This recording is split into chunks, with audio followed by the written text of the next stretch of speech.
wheelchair. A dirt road. A little girl alone in the middle of nowhere, gripping the wheel rim so hard her knuckles had gone white. That was what Grant Holloway saw when he hit the brakes. No car. No adult. Nothing but cracked asphalt and Colorado sky stretching in every direction. And a 9-year-old girl who looked like she'd been rolling for miles. She had a small silver key pressed against her chest like it was the only thing keeping her alive. And maybe it was. If you're new here, subscribe. Hit that bell. Drop your city in the comments so I can see how far this story travels. You don't want to miss what happens next. The dog smelled it first. Ranger was a 9-year-old German Shepherd with a titanium-tipped lower canine, a 4-inch scar running along his left flank, and the kind of stillness that made people nervous before they understood what he was. He'd served 6 years with Naval Special Warfare before a fragment from an IED in Helmand Province caught him in the side during a night raid. The surgeons repaired what they could. The rest healed on its own, the way things tend to when they have no other choice. Grant had picked him up from the kennels at Coronado 3 years ago, on his last day in uniform. They'd been driving together ever since. The truck was a 2019 F-250 with a cracked dashboard, a CB radio bolted under the console, and 200,000 miles on it. They'd come through Wyoming 2 days ago, slept at a pull-off outside Laramie, and were now cutting south through Fremont County on a route that had no particular purpose beyond putting distance between Grant and a version of himself he didn't want to be anymore. He'd been out of the teams for 14 months. He hadn't figured out what came next. He suspected that was fine. He also suspected it wasn't. Ranger was riding shotgun with his head resting on the window frame when he suddenly lifted it. Ears forward, muscles rigid. He didn't bark. He just looked. Grant followed the dog's line of sight through the windshield. He saw the wheelchair at almost the same moment he registered the girl in it. She was parked, if that was the right word, on a narrow strip of gravel at the shoulder of Colorado Route 9, about 100 yards ahead. The land around her was flat farming country, split rail fences running into the distance, a line of cottonwoods marking a dry creek bed, and a cluster of old farm buildings barely visible through summer haze a couple of miles east. Grant slowed without thinking about it, then stopped. He sat for a moment looking at her through the glass. She was small. Couldn't have been 9 yet, maybe 8. Her hair was dark brown, pulled into an uneven ponytail that was mostly coming loose, and she was wearing a light blue t-shirt with a small stain near the collar and a pair of denim shorts. Her hands were on the wheel rims of a manual wheelchair, an older model, wider framed, built for durability rather than speed. Both palms looked red. She'd been pushing herself for a while. In her right hand, pressed flat against her thigh, was a small silver key. She was watching the truck. Grant put it in park and looked at Ranger. "Okay," he said. Just that. He stepped out slowly, making sure she could see him clearly before he got close. He didn't move fast. He kept his hands visible and didn't reach for the radio on his hip. He'd spent enough time in villages where the wrong body language could change everything in a half-second to know that confidence and threat looked nearly identical from a distance. He stopped about 30 feet away. "Hey," he said. Normal volume. The girl's chair shifted back an inch. Ranger came around the front of the truck and stopped at Grant's left side. He didn't strain or pull. He just stood and looked at the girl the same way he looked at everything, with complete, unhurried attention. Then he did something Grant hadn't seen him do in months. He lowered himself flat onto the gravel, stretched his front paws out ahead of him, and waited. It was a posture Ranger used with children in the field. Patient, non-threatening, an invitation rather than an approach. Somebody had taught him that years ago, during a pre-deployment exercise that involved working alongside civilian populations, and he'd never forgotten it. The girl's hands loosened slightly on the rim. She looked at the dog for a long moment, then she looked at Grant. "Is he going to bite me?" "No," Grant said. "He's retired." "From what?" "Army." She looked at Ranger again. "Dogs can be in the Army?" "Military working dogs." He did about 6 years. His job was finding things other people missed. A pause. The wind moved through the cottonwoods. A truck went by on the highway a quarter-mile north, and she watched it until it disappeared. Then she said, quietly, barely audible, "Please help my mom." Grant felt something lock into place. Not urgency exactly, more like the specific kind of focus that came when a situation sharpened into something real. "Where is she?" he asked. The girl raised one hand and pointed east toward the distant farm buildings. "The farm. Those men came this morning and she told me to go." A pause. "She said find the road." "How many men?" The girl frowned, thinking. "3, maybe 4. One stayed outside." "Did they have weapons? Did you see guns?" She shook her head. "Not guns, but one of them had a radio like yours." Grant looked east, 2 miles, maybe a little more, across open farmland. He could see the roofline of what looked like a main house and a larger structure beside it, barn or equipment shed, hard to tell from here. He knelt down to her level. "What's your name?" "Ellie." "Okay, Ellie, my name's Grant. I'm going to make a call right now, but first I need you to tell me what happened." "Then you do that?" She looked at him with the kind of measuring, cautious look that 9-year-olds aren't supposed to know how to do. This one had learned it somewhere. "Everyone who I told before didn't believe me," she said. "I'm not everyone." Another long pause. Ranger's tail moved once against the gravel. Ellie reached toward him, fingers tentative, and touched the fur along his ear. Ranger held completely still. "Okay," she said. Her name was Eleanor Claire Warren, but nobody called her Eleanor except her grandfather, who was gone now. Her mother was Claire Warren. Her father, Daniel, had died 22 months ago, a tractor accident in the East Field on a wet November morning. He'd been trying to clear a drainage ditch before the ground froze. The rain had made the slope slick. The details after that were brief and final. Since then, it had been Claire and Ellie on the farm. The property was 412 acres of rangeland and irrigated cropland in a river valley that had belonged to Ellie's family for 3 generations. Her great-grandfather had broken ground on it in 1961. Her grandfather had expanded the cattle operation in the 1980s. Her father had converted 30 acres to alfalfa and brought in horses on board to help stabilize the income when cattle prices dropped. It was, by any reasonable measure, a working farm on the edge of survival, which was where most family farms lived, permanently, generation after generation. Ellie had been born with spina bifida. She'd had 2 surgeries before she was 4, used a walker through early childhood, and graduated to a wheelchair full-time at 6. She attended school in Gunnison, 32 miles away, 3 days a week. On the other days, she worked alongside her mother, which mostly meant she found ways to do the work people assumed she couldn't. She had strong arms, a precise memory, and she had learned to read adults by the way they looked at her chair instead of her face. She'd learned that a long time ago. Grant listened to all of it without interrupting. He'd heard a lot of people talk under pressure. Operators debriefing after hits, witnesses describing ambushes, interpreters relaying accounts from village elders who'd watched things happen that shouldn't have been possible. He knew the difference between a rehearsed account and a real one. This was real. "She put things in my bag," Ellie said, "before the men got inside. She came to my room and told me to go out the back and don't let anyone stop me and don't open the pouch until I found someone I could trust." A short pause. "I didn't find anyone for a while." "How long were you on the road?" She shrugged with one shoulder. "A long time. My arms hurt." Grant looked at the wheelchair pouch clipped to the back of the chair, a black nylon storage bag, zipper closed. He looked at the silver keys still in her hand. "Can I look?" he asked. She hesitated. "You said you trusted me," he said. "I said okay. That's different." He almost smiled. "Fair enough. You hold it. Show me." Ellie unzipped the pouch with her free hand and turned it so Grant could see inside without taking it.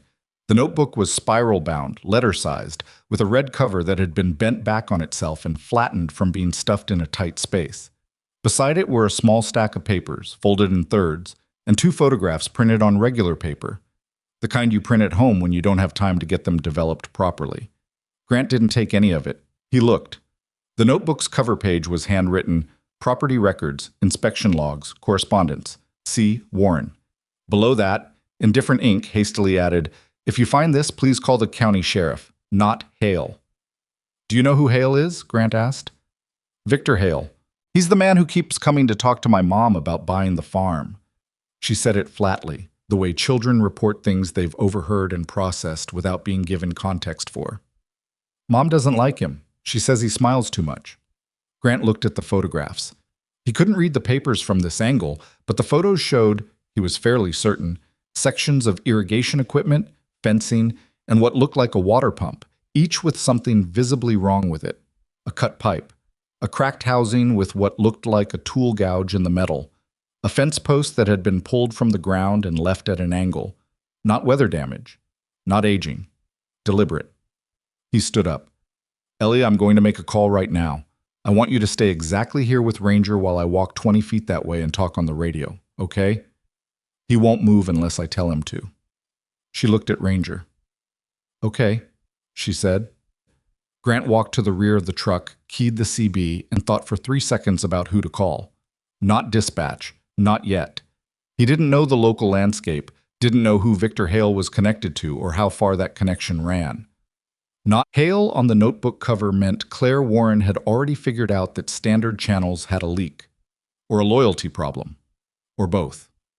He had a number for a retired Marine Master Sergeant named Cal Deakins, who'd settled in Colorado after his second hip replacement. They'd trained together once at Fort Bragg 15 years ago. Grant had pulled Deakins' fire team out of a communications dead zone in a canyon outside Kandahar by running exposed to reach a high point and relay their position. Deakins had bought Grant exactly 1 beer about it, which was one more acknowledgement than Grant expected. He punched in the number from memory. 3 rings. Yeah. Cal. It's Holloway. A pause that meant recognition, not surprise. Where are you? Fremont County, Route 9 south of Gunnison. I've got a situation. He kept it brief. The girl, the farm, the men, the notebook. He didn't embellish.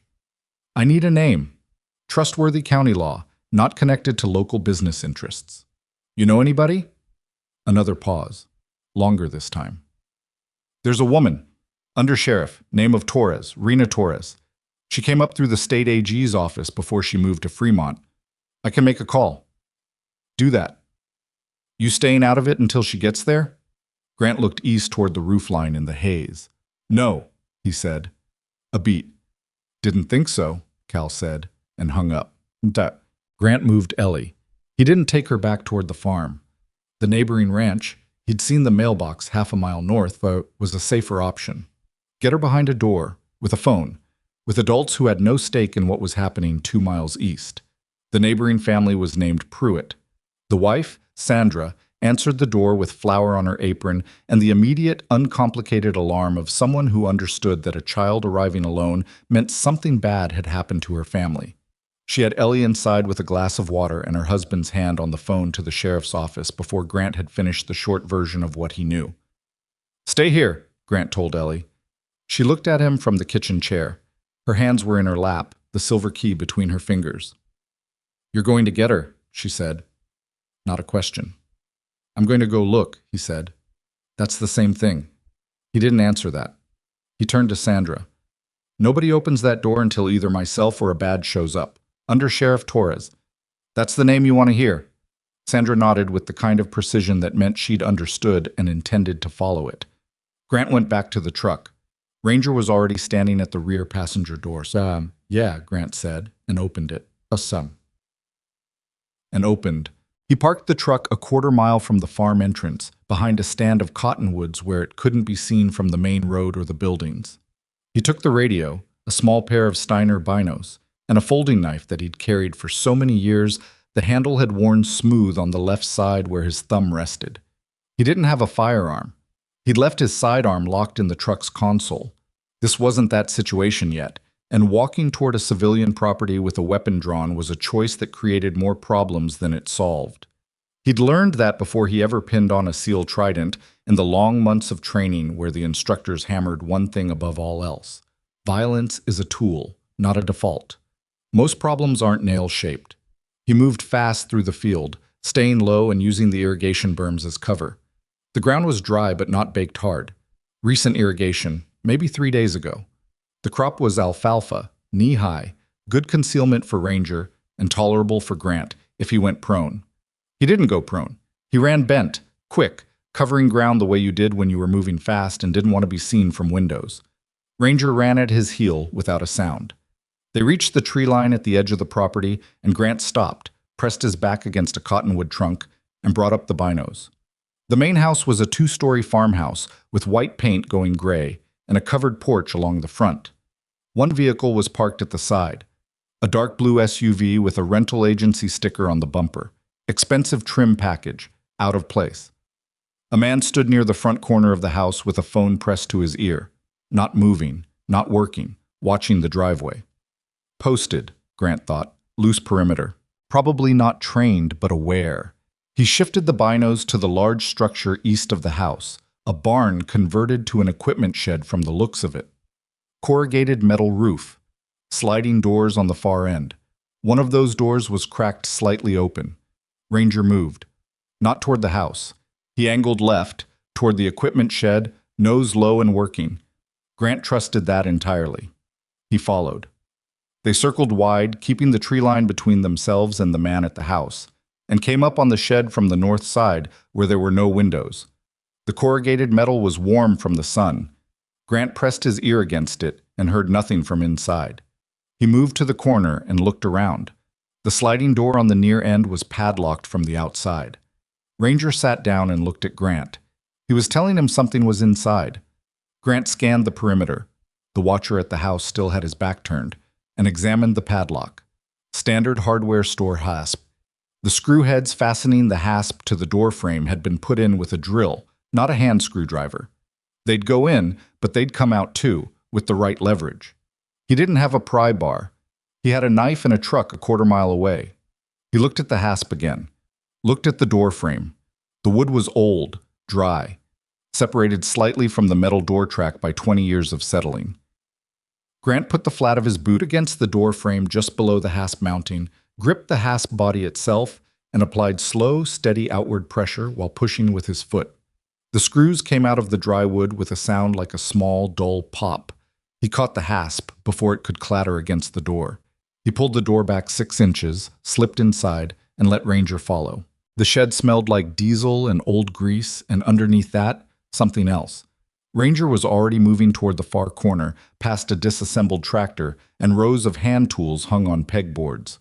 Grant rounded a workbench.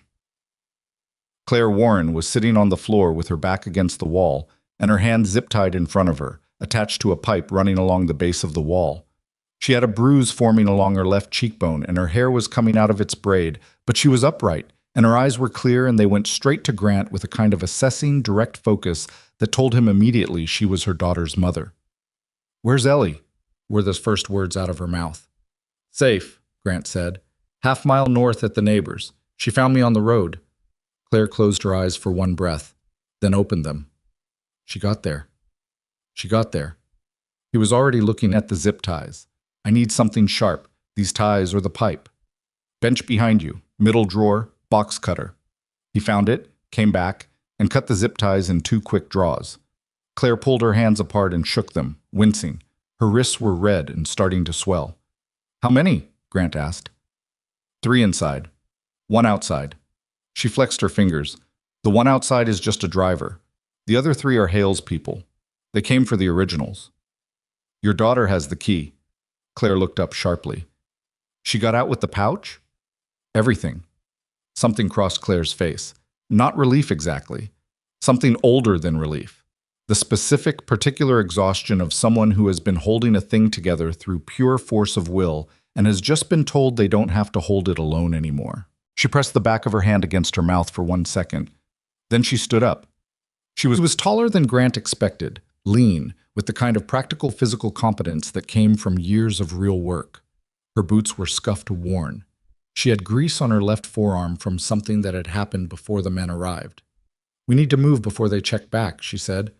"Under Sheriff Torres is on the way." Claire stopped. "Torres? Okay." She looked at him. "Who are you?" "Grant Holloway." "Why did you stop?" He considered several answers and settled on the true one. "My dog told me to." Claire looked at Ranger, who was sitting beside the workbench watching the door. She almost laughed. Almost. "Okay," she said. "Let's go." They were halfway across the shed when Ranger stopped. He turned toward the sliding door, not the one they'd come in. The far door, on the south end. His ears went flat. the sound of boots on dry ground, and a voice outside, closer than it should have been. "She's not on the road. Somebody found her. Start the car." Grant didn't hesitate. He grabbed Claire's arm and pulled her toward the north door, the one they'd entered, moving fast and low between the tractor chassis and the tool racks. Ranger was already ahead of them, silent, pressing himself flat along the base of the wall in the way working dogs learned when silence was the only option that kept everyone alive. The south door rattled, someone testing it from outside, finding the padlock missing, working it out. Grant got Claire to the north door and put his back against the frame. He held up 2 fingers, then pointed at the gap. She understood. She pressed herself against the wall on the opposite side and didn't ask questions. He respected that immediately. He listened. 2 sets of footsteps outside the south door, not one. They'd sent 2 people around, which meant the third was probably still in the house, and the driver was either staying with the vehicle or moving to cover the front. Standard flanking instinct, even in people with no training. Block the exits. Cut off movement. The problem was that whoever was running this operation, Hale's people, hired hands, fixers, whatever they were, had the same basic idea most civilians had when they tried to control a space: cover the obvious doors and wait. What they didn't understand was that covering an exit only worked if you had eyes on it. If you moved fast enough, the coverage turned into a gap. Grant put one hand on Claire's shoulder and pressed down once. Stay. Then he cracked the north door 2 inches and looked through the gap. The cottonwood tree line was 60 feet of open ground away. Beyond that, the field. Beyond the field, the truck. The watcher who'd been posted at the corner of the house was no longer there. That was bad. Grant scanned fast. The man had moved. He could see him now, coming around the south side of the shed, maybe 40 feet away, phone in hand, walking with the deliberate pace of someone who'd been told to check the north exit. He hadn't seen the door yet. Grant let the door fall back to its closed position and turned to Claire. He mouthed, "Other way." She frowned, glanced toward the south door, still rattling, someone working the hasp, and then looked back at him with an expression that said she understood the problem without needing it explained. Grant looked at the shed interior. The east wall had a window, single pane, wood frame, shoulder high. It was the only window in the structure. It was also on the side facing open pasture land that ran east for a quarter mile before it hit the tree line along the creek bed. No direct line of sight from the house, no line of sight from either door. He pointed at it. Claire went. She was fast and quiet about it. Grant followed, watching both doors and staying low. Ranger came last, flowing around the workbench like water finding a path. Grant checked the window latch, painted shut along the bottom. Years of it. He didn't waste time trying to pry it open quietly. He took the box cutter from his pocket, ran the blade hard along the paint seam on 3 sides, and then pressed the frame in while simultaneously pushing up on the sash. It ground open with a sound like a drawer that hadn't been pulled in a decade. Loud. Not catastrophically loud, but loud. He heard footsteps on the south side stop. "Go," he said. Claire was through the window frame in 4 seconds, dropping to the ground outside with a thud that she absorbed by bending her knees, an automatic motion that told him she'd taken hard landings before. Ranger went next, clearing the sill in one fluid motion that didn't look like effort. Grant went last, pulling the window back down behind him. They ran. Not sprinting, controlled, fast movement across the pasture grass, staying low to use the natural contour of the ground. The field ran slightly downhill toward the creek, which helped. Grant stayed to Claire's left, matching her pace. She was running through what had to be real pain. Her wrists were still swollen, and her gait carried the small, tight compensations of someone fighting through it. But she wasn't slowing down. Ranger ran ahead, stopped once at the top of a slight rise, looked back, and then continued. Behind them, someone shouted from the direction of the shed. Then a second voice, closer. They'd found the open window. Grant glanced back without breaking stride. He could see one figure at the corner of the shed, pointing in their direction, talking into a phone. Not pursuing, calling it in instead. That meant Hale, wherever Hale was going to know within the next 30 seconds that Claire Warren was no longer in the shed and that someone had helped her out. They reached the creek tree line and dropped below the bank into the shade of the cottonwoods. Claire went to one knee, breathing hard. Grant stopped beside her and looked back across the field.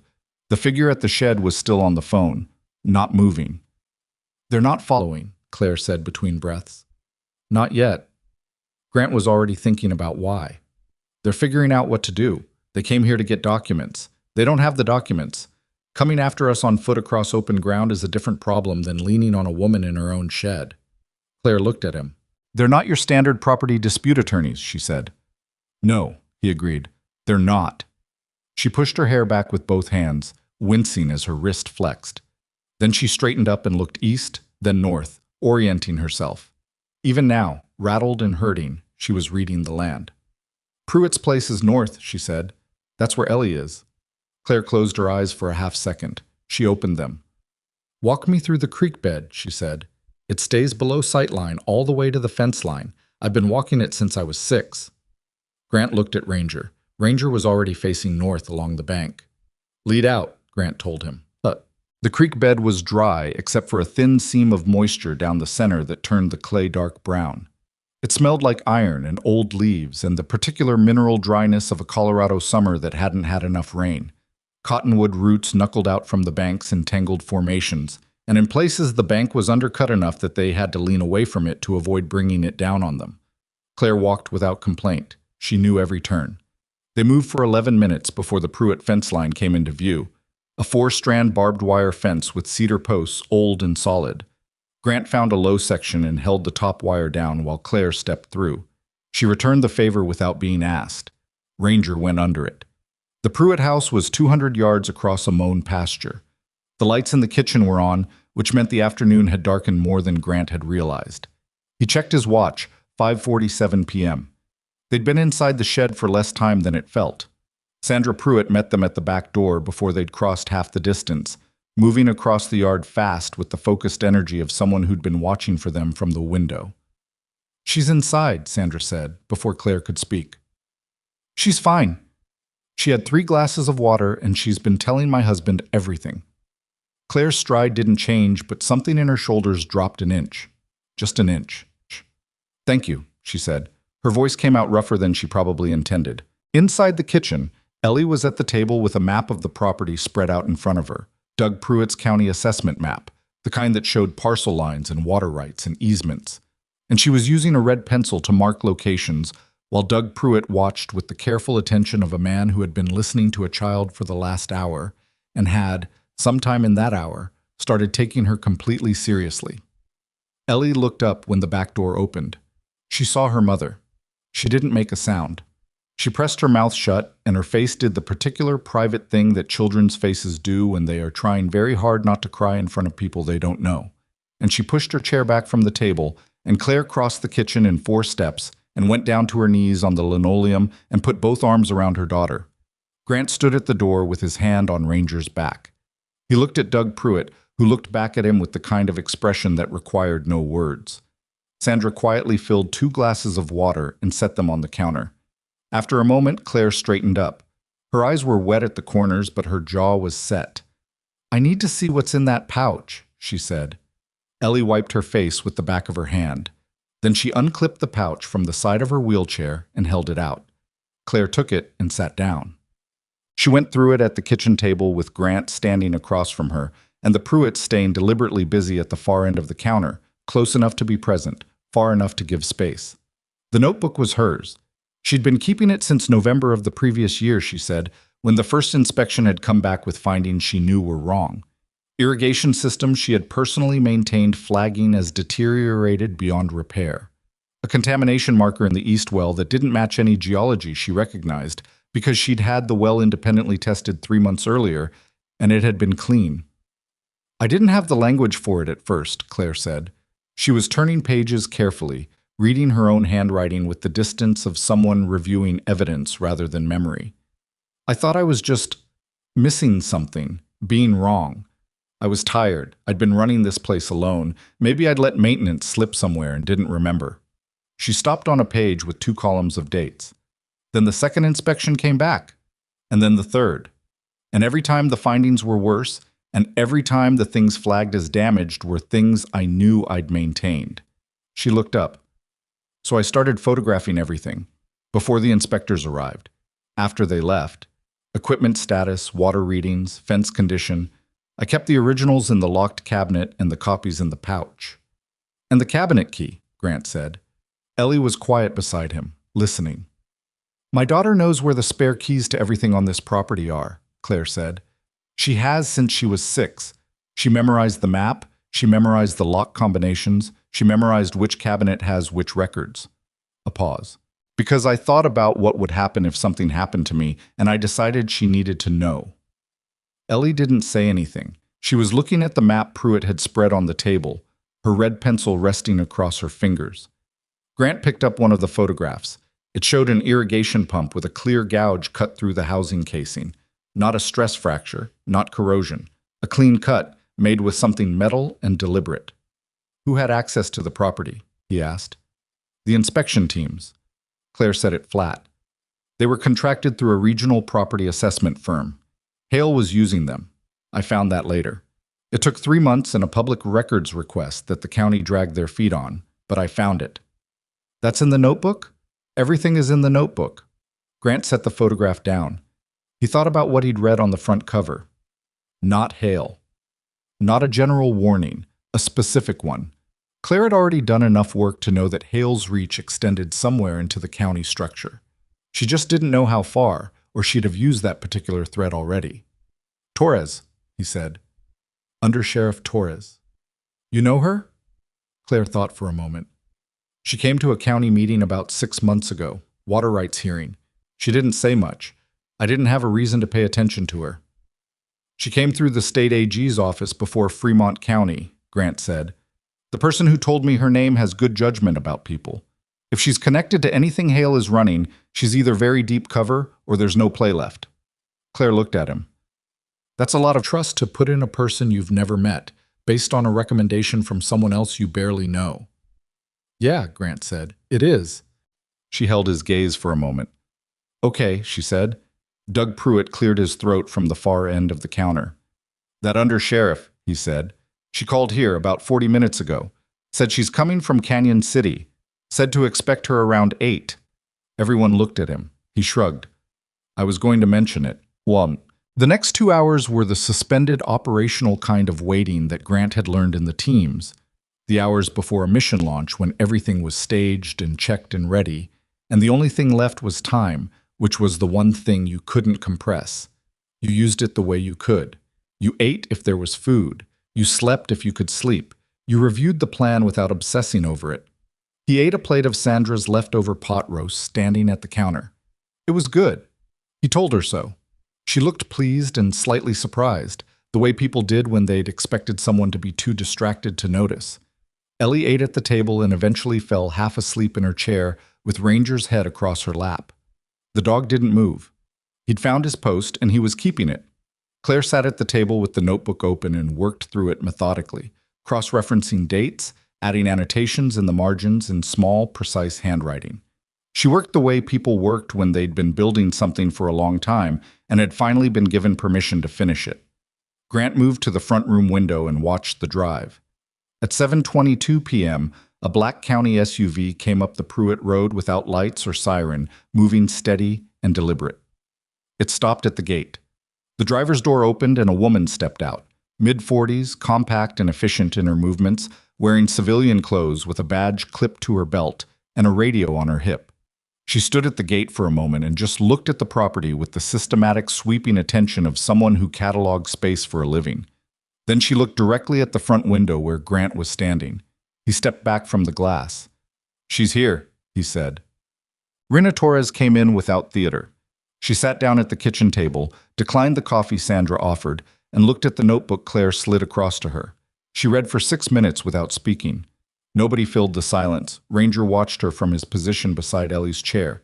His ears stayed neutral. Not alarm, not welcome. Evaluation. Torres turned a page. Then another.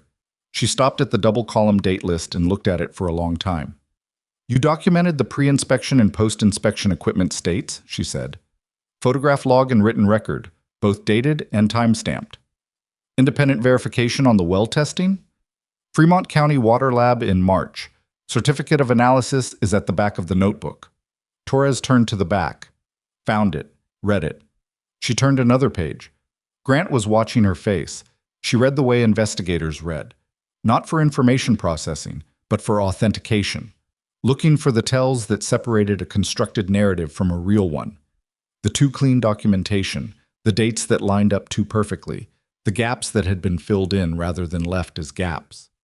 She wasn't finding those things, because they weren't there. Finally, she closed the notebook and looked at Claire. "You've been sitting on this for how long?" "Pieces of it for 8 months. All of it assembled. About 6 weeks." "Why didn't you come forward 6 weeks ago?" Claire's jaw tightened. "Because 6 weeks ago I went to the county assessor's office and the inspector I talked to made a phone call while I was standing at the counter. He said it was about something else. 3 hours later, Hale's attorney called my personal cell phone to discuss a new purchase offer." A pause. "I got the message." Torres looked at her for a moment. "How many farms?" she asked. "That I know of specifically. 6. Corroborated by documentation. There are probably more."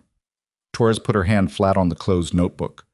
"I need to take this," she said, "and I need to know where the originals are." Claire looked at Ellie. Ellie held up the silver key. They drove to the Warren farm in Torres's County SUV just after 8:30, following a route Torres chose that came at the property from the north rather than the main road entrance. The SUV from the front of the house was gone. The property was quiet. No lights in the windows except a single lamp in the kitchen that Claire said she always left on. Torres had made 2 calls on the drive over, brief and clipped, the kind of calls where the other person already knew the context and only needed current status. She hadn't explained either call. Grant hadn't asked. They went to the house first so Claire could check the rooms. The men had been through the office, papers scattered, drawers pulled, but the locked cabinet in the back hallway was still locked. The hasp was intact. The screws were properly set. Whatever they'd been looking for, they hadn't found it. Ellie's silver key fit the lock. The cabinet held 2 binders, 3 manila folders, a small external hard drive, and a sealed envelope with Torres's name on it. An envelope, Claire explained, that she'd prepared 3 weeks ago when she'd decided that Torres was the name she'd use if she ever needed to use a name. Torres looked at the envelope without touching it. "You prepared this for me specifically." "I did my homework," Claire said. "How?" "Property rights attorney in Denver. She knew your work at the AG's office. She said if I needed someone in Fremont County who wasn't going to pick up the phone and call the wrong person, I should find you." Claire looked at her evenly. "It took me another 2 weeks to decide whether that advice was worth taking." Torres picked up the envelope. She didn't open it. She held it in both hands for a moment. "I've been looking at the land acquisition pattern in this county for 4 months, she said, "on my own time. I couldn't find the connective tissue." She tapped the closed notebook. "This is the connective tissue." "I know," Claire said. "You knew I was working it?" "I suspected someone was, because the acquisitions kept moving forward despite being legally questionable. That means either the law wasn't looking, or the law was looking and being managed. I needed to find which one." Torres looked at her for a long moment. Then she looked at Grant. "Who are you again?" she said. "Grant Holloway." "What's your involvement?" "I found her daughter on the road." Torres's expression didn't change, but her attention sharpened. "The girl was on the road?" "She'd been pushing herself for about 2 miles, Grant said. She had the pouch and the key. She found me before I found her." Torres processed this. She looked at Ellie, who had wheeled to the doorway and was listening with the careful, contained attention of a child who had long ago learned that listening was the most powerful thing available to her. "You came 2 miles, Torres said. Ellie lifted one shoulder. "Mom said find the road." Torres turned back to the cabinet. She began documenting each item with her phone's camera, working slowly and methodically, narrating each photograph in low tones. Ranger had settled in the hallway doorway and was watching the process with calm, professional interest. Grant stepped back and leaned against the wall. The hallway was narrow and dim. A framed photograph hung at eye level. A family portrait taken outside somewhere on the property, probably 3 or 4 years ago. Daniel Warren was in it. A broad-shouldered man with a sunburned neck and the kind of comfortable, settled smile that belonged to people who were exactly where they expected to be. Beside him, Claire, younger and less tightly wound. And between them, a younger Ellie in a wheelchair that was 2 sizes smaller than the one she used now, grinning at the camera with the uncomplicated front tooth ferocity of a first grader. Grant looked at the photograph for a while. Then he looked at Ellie in the doorway, watching Torres work. She felt his gaze and looked back. "Did you find what was under the workbench?" she asked. Grant straightened. "What workbench?" "In the equipment shed. Dad's old workbench. The one against the north wall." She said it with the specificity of someone who had been to that shed 1,000 times and knew every surface. "There's a loose board underneath it. He used to keep things there that he didn't want anyone to find." Grant looked at Torres. Torres had stopped photographing. She was looking at Ellie. "What kind of things?" Torres said carefully. Ellie thought about it. "I don't know exactly. He said it was a just in case. He showed me where it was when I was 7 because he said someone in the family always had to know." She paused. "Mom doesn't know about it." Claire had turned in the doorway behind Ellie. Her face was still. "Daniel never told me about a board under the workbench," she said. "He said it was for emergencies," Ellie said. "He said if something ever happened to him and things went wrong, someone would need to know." She looked at her mother with that measuring, careful look. "I think this is the emergency." Nobody moved for a moment. Torres capped her phone's camera app and pocketed it. "Okay," she said. "Show me." They crossed to the equipment shed with a flashlight Torres produced from her jacket. The south door was still unpadlocked. Grant's work, from hours earlier. Torres made a note of the tampered hasp without comment. Inside, the shed was dark and warm and smelled of grease and old metal. Torres swept the flashlight across the space, pausing at the window Grant had forced open. The paint residue on the sill. Another note. Grant wheeled Ellie's chair over the threshold.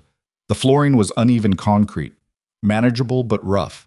She navigated it without help once she was through. She led them to the north wall.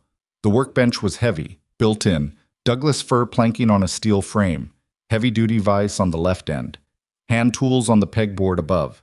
Under the bench, a shelf with old oil cans and a coffee can full of drill bits. Ellie stopped her chair beside it and pointed to the floor beneath the shelf. "Third board from the left," she said. "It's shorter than the others." Torres crouched. The flashlight found the board, poured concrete around the perimeter, but the center section of the floor under the workbench was old plank flooring, original to the barn construction, overlaid when the conversion happened. Grant saw it immediately. One board, slightly narrower than its neighbors, with no rusted nail heads at the near end. He pulled it. It came up cleanly, hinged at the far end on a piece of bent steel strap. Below it was a cavity in the old foundation, not deep, maybe 4 inches, lined with heavy plastic sheeting folded over the contents to protect them from moisture.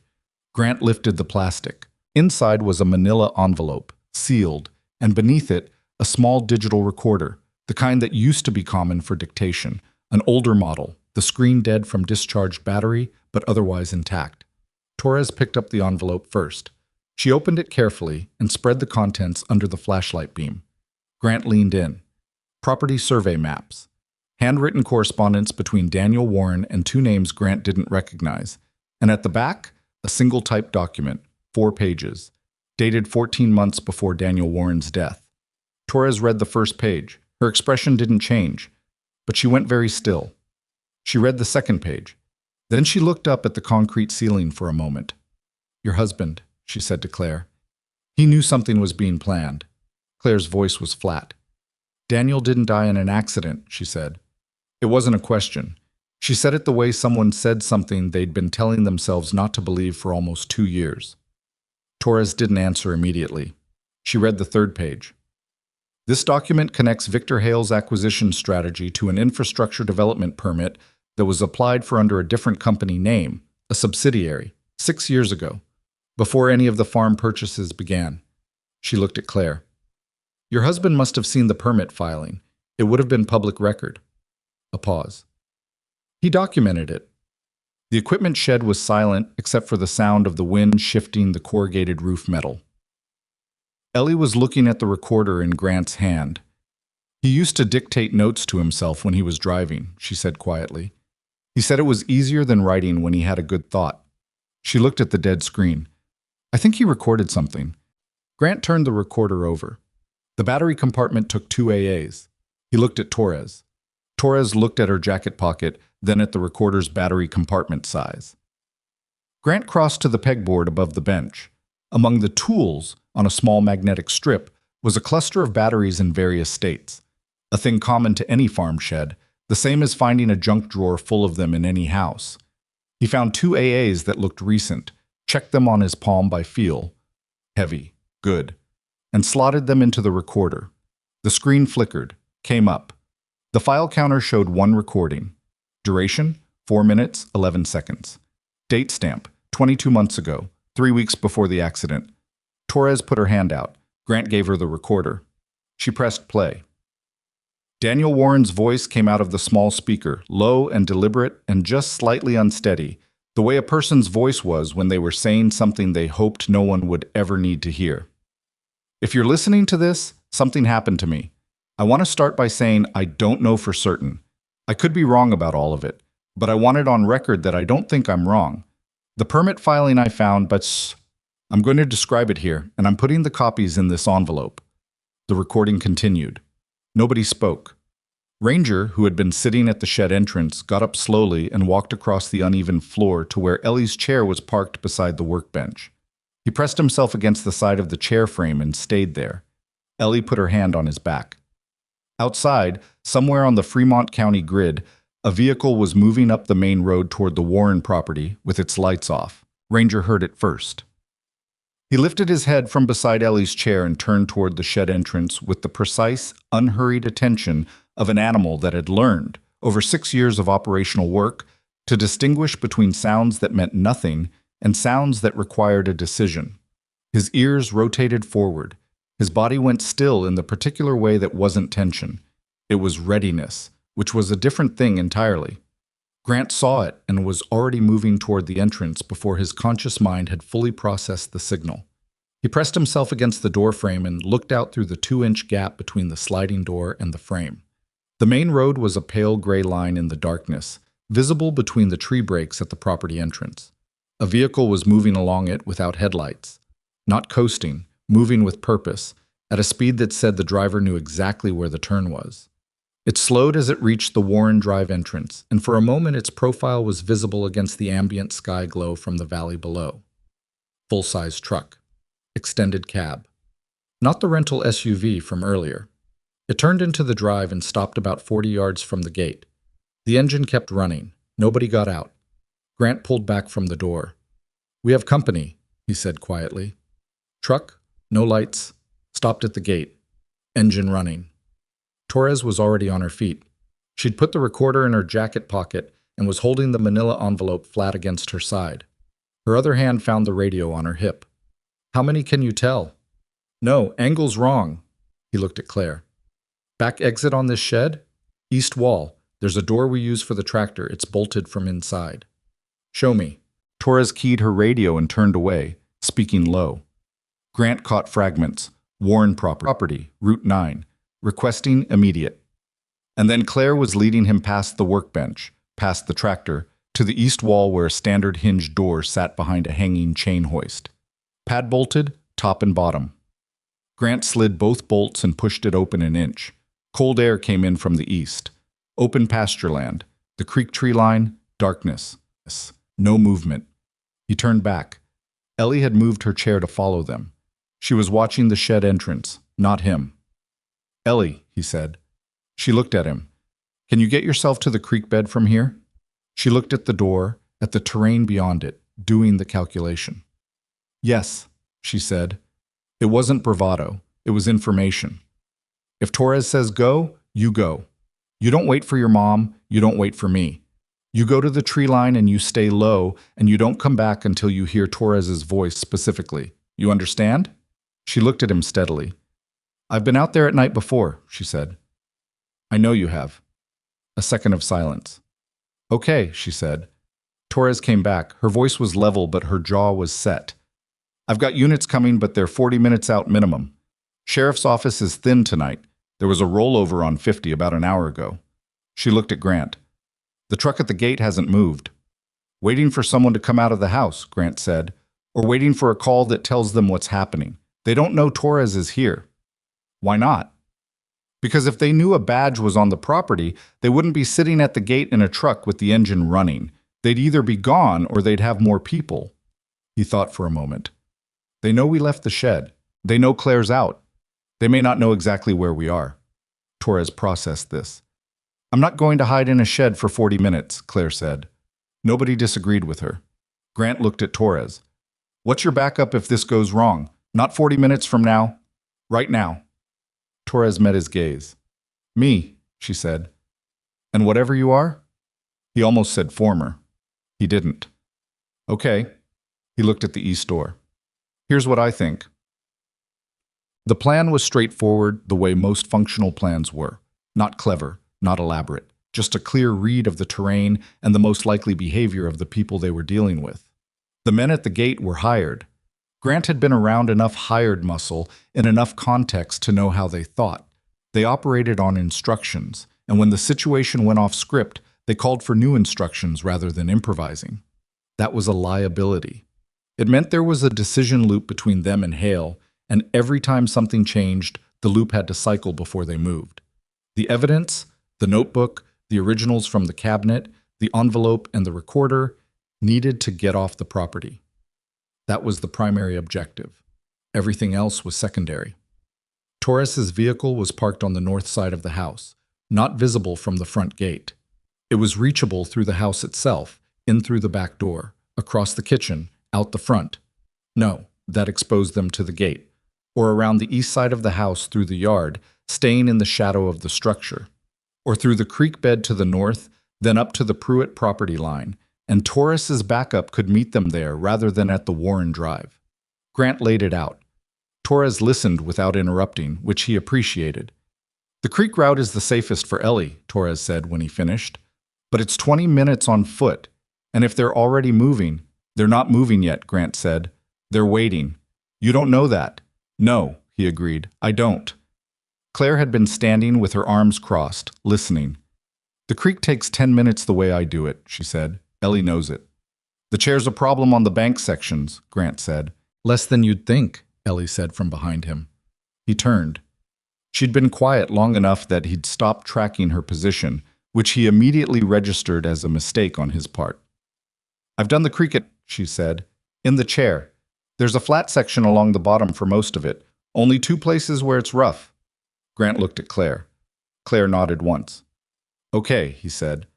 Torres takes the documents through the creek with Claire and Ellie. I stay here. Torres looked at him.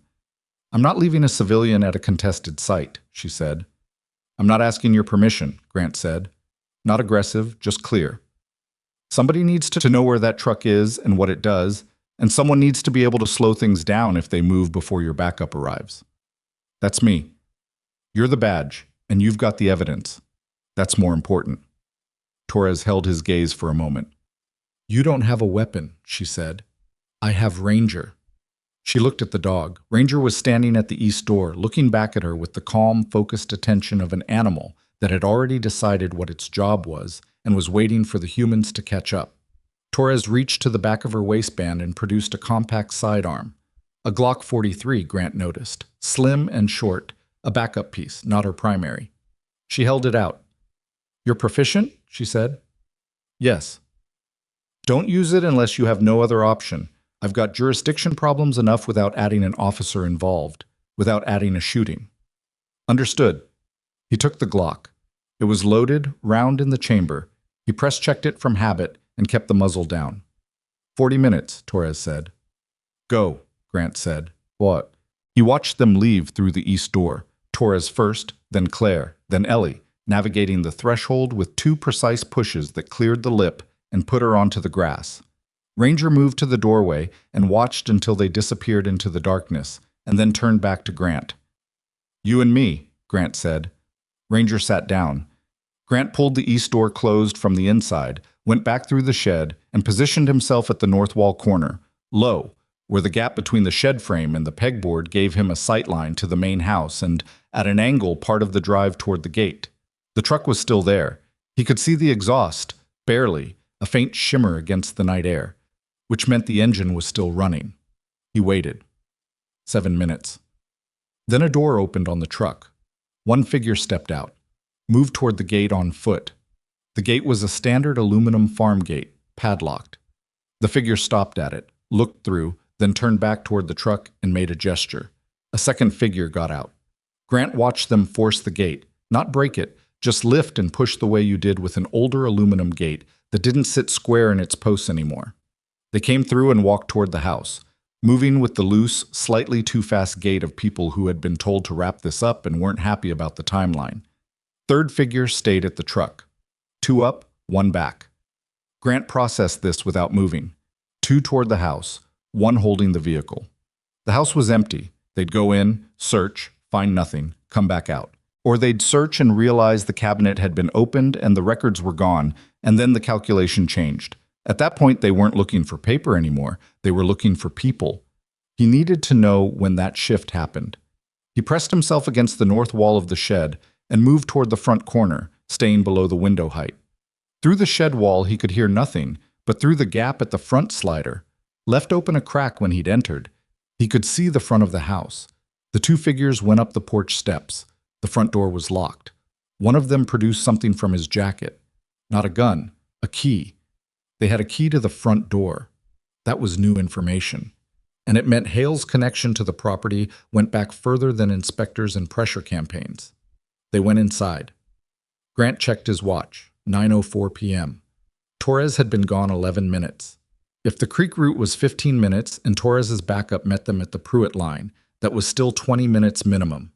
He could hear movement in the house, muffled, through walls, not words, but the percussion of people moving through rooms.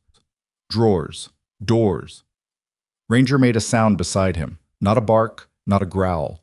A low, almost subsonic exhale that Grant had learned to read as something changed. He looked east. There was a third vehicle, coming from the county road from the opposite direction of the first truck, headlights on. It moved fast, turned into the Warren Drive without slowing, came past the first truck, the driver outside waved it through, and pulled up to the house. The driver's door opened before it fully stopped. Victor Hale stepped out. Grant had no picture of Hale in his head, but he immediately knew it was him, the way someone arrived when they owned a situation, or believed they did. Mid-50s, heavy across the shoulders, wearing a fleece vest over a collared shirt. He moved toward the porch with the impatient energy of a person who'd been told something was handled and had arrived to discover it wasn't. Grant heard his voice through the front door as Hale pushed it open without knocking. "Tell me you have it." He couldn't hear the response from inside. Hale said something else. Louder. Grant caught the word recorder and the word impossible, and then a silence that stretched long enough to be significant. Then Hale came back out onto the porch. He stood on the top step and looked at the property around him. The barn, the shed, the dark fields. With the flat, assessing look of a man who had just realized the problem was larger than what he'd been told. He pulled out his phone. He spoke into it for less than 30 seconds. Then he ended the call and looked directly at the equipment shed. Grant went still. Hale couldn't see him. The shed was dark and Grant was back from the gap. But something in Hale's posture said he wasn't looking randomly. He was thinking about where the documents could have been taken and where a person could be standing right now watching him. He walked down the porch steps toward the shed. One of his men came out of the house behind him. "Check the shed," Hale said. "All of it. Every drawer, every loose board, check everything." Grant took 2 steps back from the gap. His options in the next 60 seconds: hold, move, or reveal. Holding meant being found in the shed with no cover and no exit, except the east door which led to open pasture land they'd cross before Torres's backup arrived. Moving meant going out the east door now and clearing the field, which meant exposing himself in open ground and losing the only position he had. Revealing, coming out, identifying himself, creating a confrontation on his terms rather than theirs, was the option nobody expected from a man who'd been, as far as Hale knew, either already gone or hiding. Grant had spent years learning that the most tactically effective move was usually the one the other side hadn't prepared for. He walked to the front slider and pushed it open. He stepped out into the light from the house porch, dim but enough, and stood in the open 20 feet from Victor Hale, with the Glock at his side, muzzle down, entirely visible. Ranger stepped out beside him. Hale stopped. The man behind him stopped. For a full 3 seconds, nobody moved. Then Hale said very carefully, "Who are you?" "My name's Grant Holloway." He said it at normal volume, conversational. I found your evidence problem on a county road about 5 miles from here. About 9-year-old evidence problem. Turned out she had a lot to say. Hale's expression shifted. Not fear, recalibration. The look of someone updating their model of a situation in real time. You're trespassing, Hale said. So are you, Grant said. This isn't your property, though I understand you've been working on that. Hale looked at the Glock. You're pointing a weapon at me. I'm holding a weapon at my side. There's a difference. You want to see the other version, take another step toward this shed. The man behind Hale was broad and thick and had his hands at his sides, fingers slightly open, which was how someone stood when they were thinking about whether to reach. Grant tracked him in his peripheral vision without moving his eyes from Hale. There's nothing in that shed, Hale said. Whatever you think you found, it's circumstantial. Property assessments are falsified. Yeah. Grant nodded. Equipment damage is documented, before and after. Photographs, dates, independent water quality testing. Your subsidiary's permit filing from 6 years ago. And about 4 minutes of audio from a man who figured out what you were planning and made sure someone would find it. A pause. His daughter found it tonight. Hale went very still. Daniel Warren has been dead for 2 years. He planned for that possibility, Grant said. Turns out he knew his land well enough to hide things in it. His daughter knew where. Something crossed Hale's face. Not guilt. Men like Hale didn't do guilt in the field. They did risk assessment. But a specific cold recognition that the calculation had moved entirely out of his control. His man behind him shifted weight. Grant raised the Glock and put it level, center of mass on the broader man. Don't, he said. The man went still. Ranger's growl started low and built without him moving, a sound that came from somewhere deep in the chest, a sound that a titanium-tipped canine and 6 years of operational work had made specific and unmistakable. Hale looked at the dog. Call it off, he said. He's retired, Grant said, not obedient. I want to make a phone call. You can do that from wherever the undersheriff decides to put you. She's got 40 minutes on those documents by now. There are also units on the way, so he glanced past Hale toward the driveway. Your driver out there is going to want to sit tight. Running from a county situation looks different on a record than standing still. Hale's jaw moved. He looked at his phone. He looked at Grant. You don't know what you've walked into, he said. I know exactly what I've walked into, Grant said. A man who decided that people who'd been somewhere for 3 generations were an obstacle that needed removing, and that when removing them didn't work fast enough, other methods were appropriate. He let that sit for a moment. You read it wrong. The women and the kid were the hard part. Everything else was just paperwork. Hale didn't answer. His man's hands were still open at his sides. Ranger's growl had settled into a continuous low register, not the crescendo before action, the sustained note that was almost worse, because it didn't accelerate or decelerate. It just continued, inexorable, like a motor that had no off switch. I'm going to suggest, Grant said, that both of you sit down on that porch step and put your phones on the ground in front of you. You can pick them up when Torres arrives. Hale looked at the porch, looked at his man, looked at Grant. He's one person, Hale said, to his man, not loud.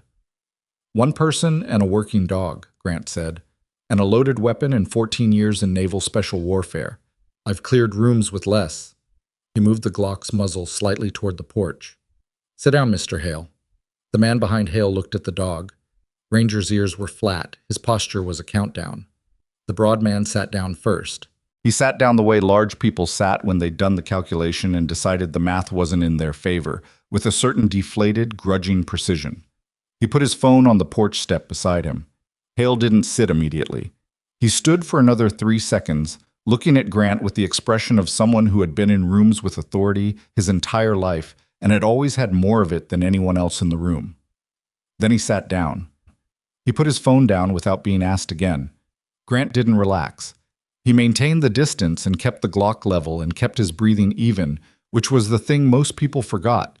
Breathing was the mechanism, the anchor, the thing that kept your hands steady and your thinking clear when everything else was pressing in on you.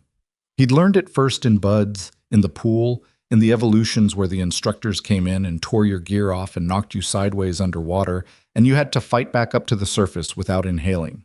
Calm was a practice, not a feeling. You built it the same way you built anything, by doing it badly first, then doing it less badly, until it was simply what you did. He stood on the packed dirt of the Warren farmyard with the porch light, throwing pale light across Victor Hale's face and the Colorado sky overhead going fully dark. And he watched the two men on the porch steps and listened for the sound of the third man at the gate, and he counted the time in the back of his mind. 26 minutes gone. 14 to go. From the direction of the county road a long way off, Grant heard it before he could see it. The specific low-frequency warble of a county emergency vehicle running code, closing fast. Then a second one. Then, after a moment, a third. Torres's backup, ahead of schedule. Hale heard it too. His chin came up. He looked toward the road. Took a different route, Grant said. She's good at her job. The first unit's lights appeared at the property entrance, painting the cottonwoods red and blue in slow, sweeping arcs. The driver of Hale's truck at the gate stepped away from the vehicle immediately, hands raised without being asked. The specific, instinctive movement of someone who understood that the calculation had fully closed. Grant exhaled. He kept the Glock level until the first deputy was through the gate with a badge showing, moving fast up the drive. Then he lowered it, decocked, and held it out to the side at arm's length, muzzle down, so the approaching deputy could see it clearly. "Holloway," he called out. "I'm holding the undersheriff's backup piece. She'll confirm." The deputy slowed, hand at her holster, reading the scene. Two men on the porch, one man standing in the open with a weapon held low, one large dog sitting motionless. "Set it down," the deputy said. Grant set it on the ground in front of him and stepped back. "There's a third subject at the gate," he said. "Already hands up. Truck is the black extended cab on the drive." The deputy spoke into her radio without taking her eyes off him. Ranger sat down beside Grant's left boot and watched the deputies move across the property with the attentive professional interest of a dog who had worked enough operations to recognize the difference between the sharp end and the cleanup phase. They were in the cleanup phase now. Grant put his hands in his jacket pockets and watched Victor Hale stand up from the porch step, a deputy's hand on his arm guiding him. And he thought about a 9-year-old girl pushing a wheelchair for 2 miles on a cracked county road, holding a silver key against her chest like it was the most important thing in the world. It was. She'd known that. She'd been the only one who did. Torres arrived on foot 12 minutes later, coming up the drive from the north with Claire beside her and Ellie in the chair slightly ahead, moving fast on the gravel. Ellie's arms working with the efficient, strong strokes of someone who'd been told it was over and believed it. When she came through the gate and saw the red-blue lights moving across the farm buildings and the figures in deputy custody near the house, she stopped rolling. She looked at it all for a moment. Then she looked at Grant. He was standing at the edge of the yard, jacket dusty, Ranger beside him, neither of them especially worse for wear. "You're okay," she said. It came out half question, half statement. The particular phrasing of a child who had learned to verify before believing. "Yeah," he said. She looked at Hale, hands behind his back now, at the porch.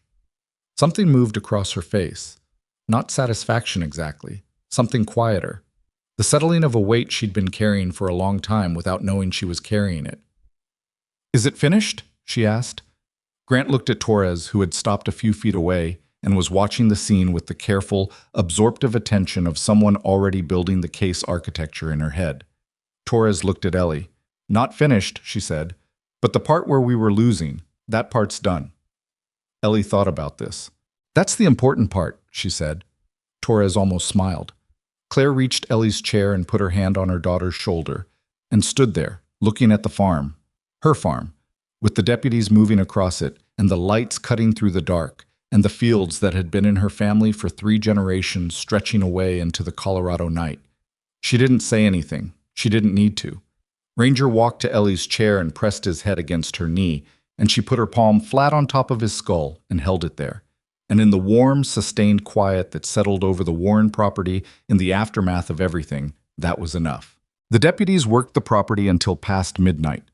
Torres stayed through all of it, directing, documenting, making calls that she kept short and precise, the kind of calls where she gave information rather than received it, which told Grant that whatever institutional structure she was navigating, she was currently above the waterline in it. She moved between the house, the shed, and the drive with the systematic efficiency of someone who had been building toward this moment for months, and was not going to let the execution come apart through sloppiness. Hale and his 2 men were transported separately. The driver at the gate went in the first unit without incident. He'd sat on the hood of the truck with his hands visible from the moment the lights appeared and had the specific, relieved demeanor of a man who'd accepted a paycheck for a job that had turned out to be significantly more than advertised, and was grateful the accounting had stopped here. The broad man from the porch went in the second unit, quiet, no resistance, studying the ground. Hale went last, in Torres's own vehicle, driven by a deputy Torres hand-selected with the particular care of someone who knew that chain of custody applied to people as much as evidence. Before he got into the vehicle, Hale looked at Grant one more time. Not at Torres, not at the deputies, at Grant. "You have no idea what this cost you," he said. Grant looked at him. "Add it to the bill," he said. The door closed.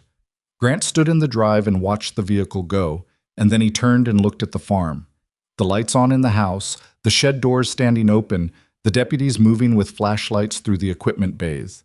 The fields beyond, black and silent, carrying the particular nighttime smell of dry Colorado summer, sage and dust, and something underneath that was just the land itself, the specific mineral identity of that particular piece of ground. He understood, standing there, why someone would not want to leave it. Claire refused to let the Pruitts put them up for the night. Torres had offered a county-arranged accommodation, a motel in Canyon City, official, documented, the kind of arrangement that went in a protective custody file, and Claire had looked at her with an expression that made Torres retract the offer without pressing it. They stayed at the farm. Grant slept in his truck, which was where he usually slept and which required no adjustment on his part. He backed it to the east side of the house, away from the road, and Ranger took the passenger seat and was asleep before Grant had finished adjusting the seat back. In the morning, there was coffee. Claire had it made before 6, standing at the kitchen stove in the particular still-working posture of someone who had processed the night alone, in the hours before dawn, and had come to the other side of it without being fully done processing, but functional enough to be vertical and making coffee. That was its own kind of strength.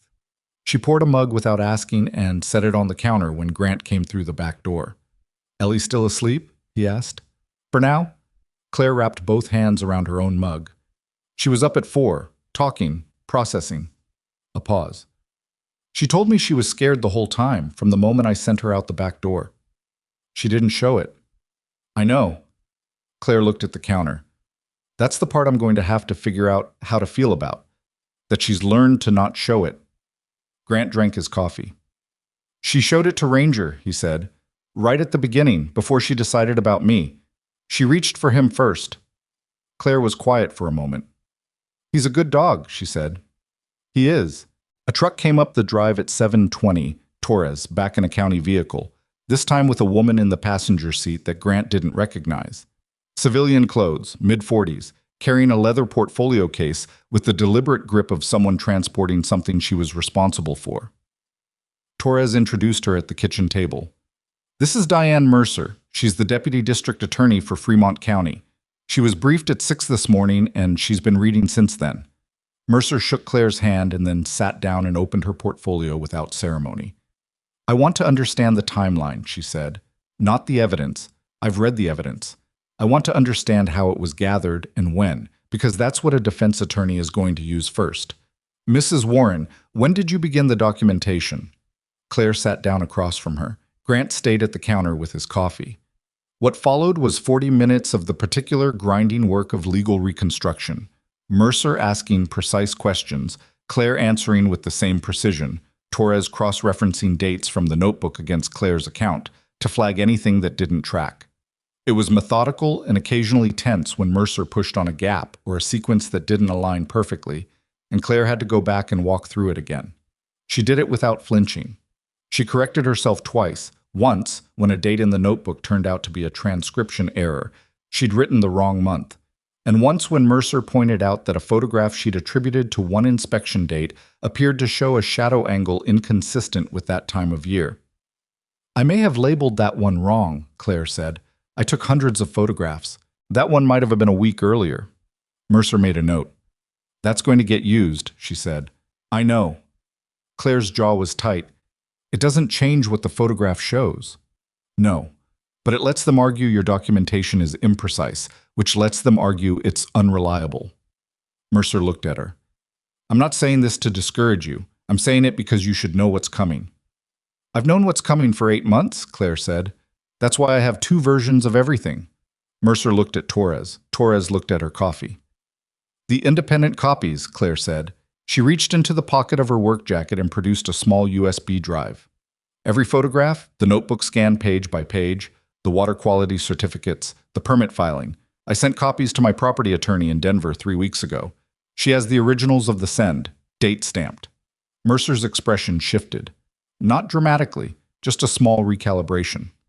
You retained a property attorney, she said, 6 months ago. And you didn't go to law enforcement at that point because of the assessor's office incident, Torres said. She went to the county assessor's office, mentioned the inconsistencies, and within hours had a call from Hale's attorney. That's in my incident report from last night. She looked at Mercer.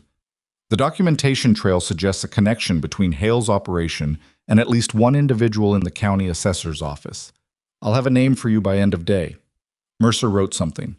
She looked at Claire for a moment with the evaluating attention of someone who had been in courtrooms long enough to know the difference between a witness who would hold and one who would come apart.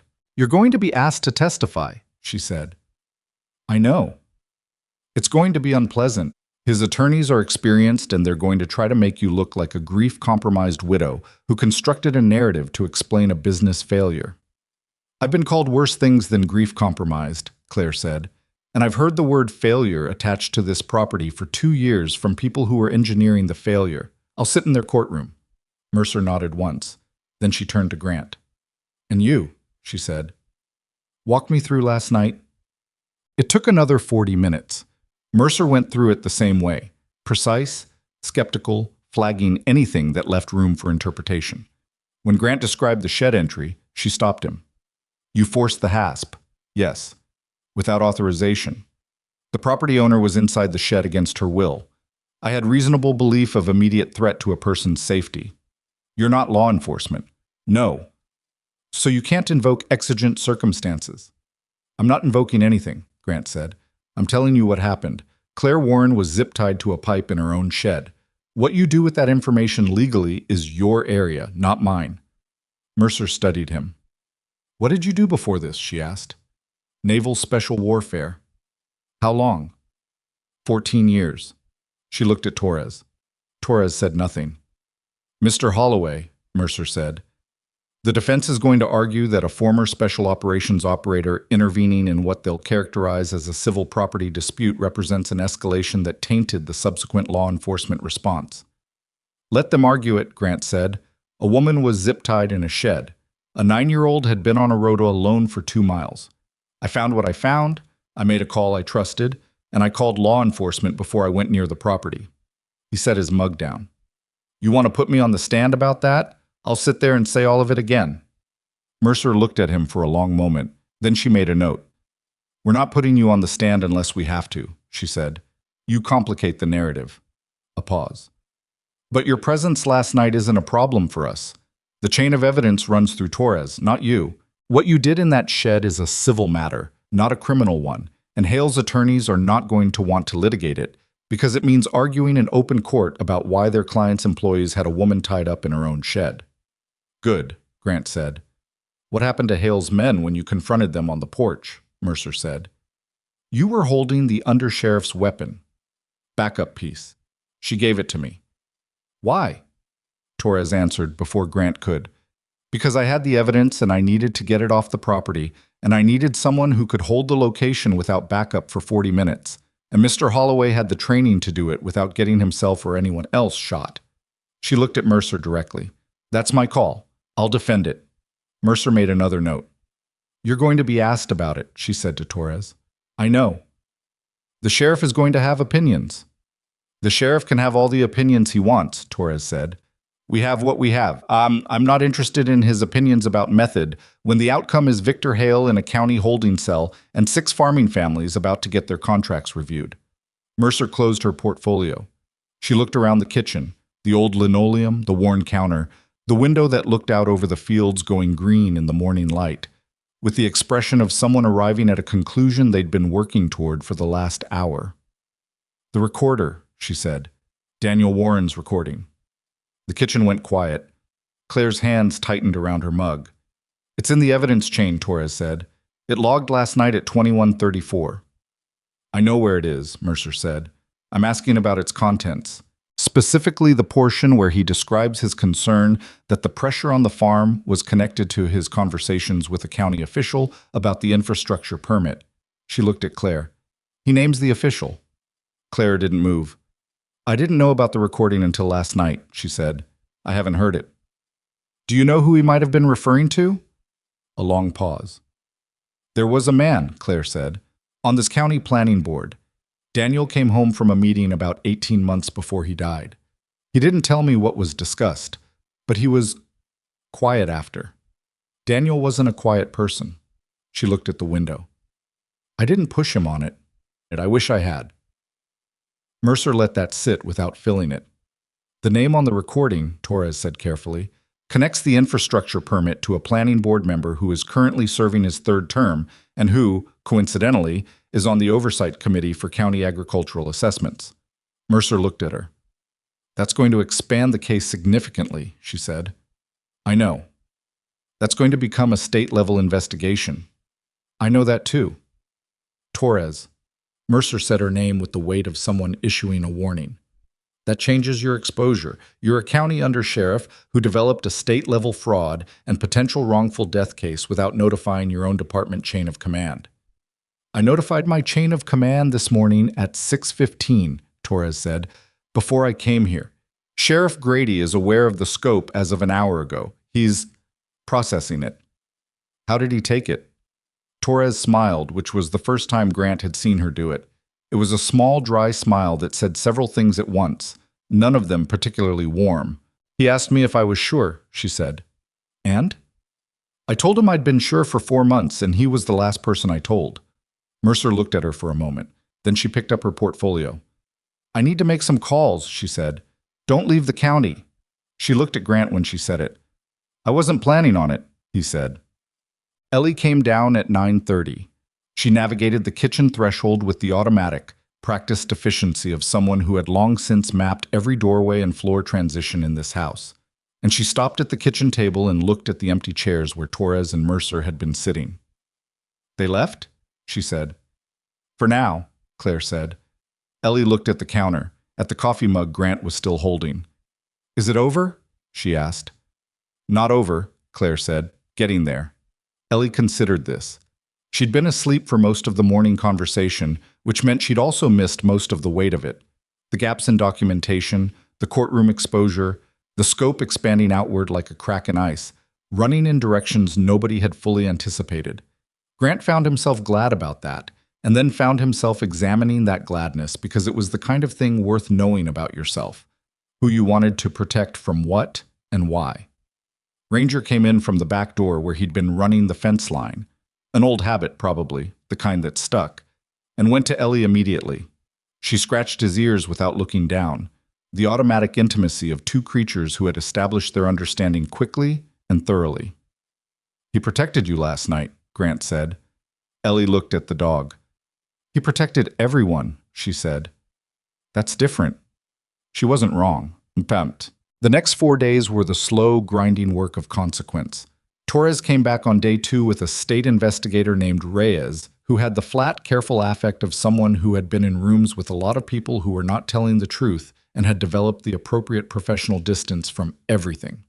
He interviewed Claire for 3 hours and Grant for 1, and Ellie, with Claire present and Torres present and a child advocacy coordinator from the county social services office present, because Ellie was a minor and Reyes was not going to have his case complicated by interview protocol, for 45 minutes.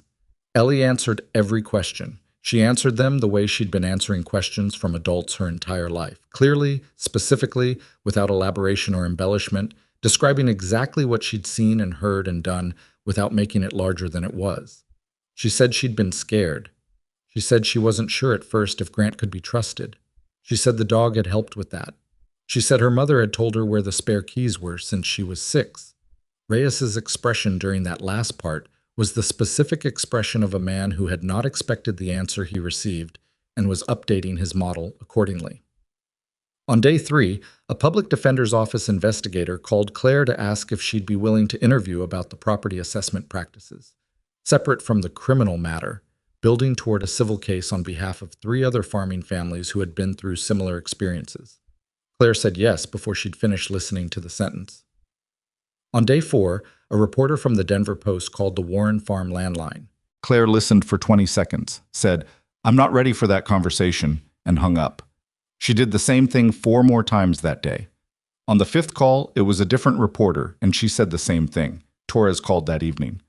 "The planning board member," she said.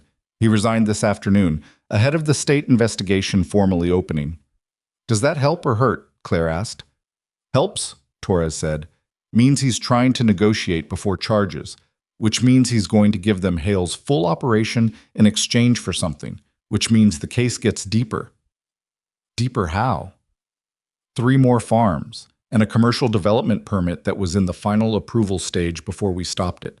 The development would have covered 2,000 acres. A pause. "Including yours." Claire was quiet for a moment. "My husband figured that out," she said. "He saw the permit filing and he understood what it meant for this valley. That's why he documented it." "Yes," Torres said. Another pause. "He was right," Claire said. "He was," Torres said, "and his daughter made sure it mattered." Claire hung up and sat at the kitchen table for a while. Grant was outside checking the fence line along the east pasture, a thing he'd started doing after the 2nd day because it needed doing, and because standing around waiting for legal processes to move was not something he was equipped for by temperament. He came back in as the light was going and found Claire still at the table with her hands flat on the wood and her eyes at the window. He didn't say anything. He washed his hands at the sink and poured water and put a glass beside her hand on the table. She looked at the glass. "He knew it was dangerous," she said. "He didn't tell me how dangerous." "He tried to handle it without putting you in the middle of it," Grant said. "That wasn't his decision to make." "No," Grant agreed. "It wasn't." She picked up the glass. "I'm angry about it," she said. "I've been angry about it for 2 years and I didn't know that's what I was angry about." Grant leaned against the counter and didn't offer anything further. She drank the water. After a while, she said, "Why are you still here?" It was a genuine question, not a pointed one. Not resentment, just the question. Grant looked at the window. The fields outside were going gold in the late light, the alfalfa moving in the evening wind that came down off the mountains every day at this hour. "I'm not sure," he said, which was honest. He'd been asking himself the same thing since day 2, when he'd had every reason to get back in the truck and continue the route south that had no destination. He'd stayed because Torres had told him not to leave the county, which was a practical reason, and because Ranger seemed disinclined to get back in the truck, which was a logistical one, and because the fence line needed checking, which was a real one. None of those were the whole reason. "My father built this place," Claire said. "My grandfather. My father. My husband." She looked at her hands on the table. "I've been running it alone for 2 years, and I've been watching it go wrong and not being able to stop it, and not being believed about why it was going wrong, and just grinding through it." She looked up. "Ellie never stopped believing this was worth saving." "No," Grant said. "She's 9. She's the kind of 9 that turns into a very particular kind of person," he said. Claire almost smiled. "You're perceptive for someone who drives around with no plan," she said. "I have a plan." "What is it?" He looked at the fields. "Still working on it," he said. On day 6, the state investigator's office formally opened a fraud and conspiracy investigation covering Victor Hale, Hale Capital Partners LLC, and 3 associated entities. The county assessor's office placed 2 employees on administrative leave pending review. The planning board member, his name was Gerald Foss, and it was in the newspapers by day 5, entered into preliminary discussions with the state AG's office through his attorney. On day 7, an attorney from a Denver firm contacted Claire on behalf of the 3 other affected families and proposed a coordinated civil filing that would run parallel to the criminal case. Claire called her property attorney in Denver, and they spoke for 2 hours, And afterward, she came out of the office room where she'd taken the call and told Grant that she was going to be in this for a long time. "That okay?" Grant asked. "I've been in it for 2 years and didn't have a name for it," she said. "Having a name for it is better." On day 8, Torres came by in the afternoon with a printed copy of the preliminary case filing and sat at the kitchen table with Claire and walked through it. Grant was outside with Ellie, who had been navigating the property in her chair. She'd asked him on day 3 to walk with her and show her the sections of the fence line he'd been checking. And he'd done that. And on day 4, she'd asked him to show her where the irrigation valve junctions were, because her mother usually checked them and she wanted to learn the route. So he'd shown her. He walked beside her chair through the east pasture while she logged each valve junction location in a small notebook. The same kind of spiral-bound notebook her mother used, Grant noticed, and described to him the condition of the surrounding ground. "This one's dry," she said at the 3rd junction. "The ground should be wetter here." Grant crouched and looked at the valve housing. The adjustment ring had been turned a quarter stop past the standard position, closing the flow slightly. Not a malfunction, a deliberate, small adjustment. The kind of thing that would cause slow degradation in the irrigation pattern downstream without being immediately obvious as sabotage. The kind of thing that, done to a dozen junctions over several months, would make a field look like it was failing on its own. "Good catch," Grant said. Ellie wrote it down. "There are 12 junctions on this side," she said. "Mom shows me when we walk the fence, but we haven't walked it in a while because things have been complicated." "We'll check them all," Grant said. They found 3 more with the same adjustment. Grant photographed each one with his phone, noting the location and the degree of turn, and when they came back to the house at late afternoon, he had a specific, detailed log of 4 sabotaged irrigation points that the construction of the fraud case had not yet captured, because the focus had been on the documentation Claire already had, not on ongoing damage. He handed the photographs and notes to Torres when she came out of the kitchen. Torres looked at them. She looked at Ellie. "You found these?" she said. Ellie shrugged. "The ground was dry." Torres took the notes and the photographs. "I'm going to need your statement on each location," she said to Ellie. "Okay," Ellie said. Torres looked at the notes again. Then she looked at Grant. "You know," she said, "most people who wander through a situation like this, they're gone by day 2. "I'm checking fence lines," Grant said. "You're checking fence lines." She folded the notes. "Right." She went back inside. Grant looked at Ellie. She was watching Ranger run the field line, nose down, covering ground in the particular systematic pattern that a working dog ran when nobody had given it a job and it had decided to assign itself one. "He does that every day," she said. "Habit," Grant said, "from the work. He's looking for things that are wrong." She watched the dog. "That's not a bad thing to do," she said. "No," Grant said. "It's not." She turned her chair toward the house. "Come on," she said. "Mom makes dinner at 6 and she gets annoyed if people aren't at the table." Grant looked at the field for a moment. The sun was getting low, throwing long shadows from the fence posts across the dry grass. Ranger was still working his pattern, unhurried, covering ground. He called the dog. Ranger came at a lope, circled once, fell into pace beside Grant's left boot. They walked back to the house together through the evening light, and the screen door banged behind them, and from the kitchen came the sound of Claire at the stove, and the smell of something real cooking, and Ellie was already at the table with her notebook open, writing down valve junction coordinates in her precise, careful hand. Grant sat down at the table. Nobody said anything. It didn't need anything said.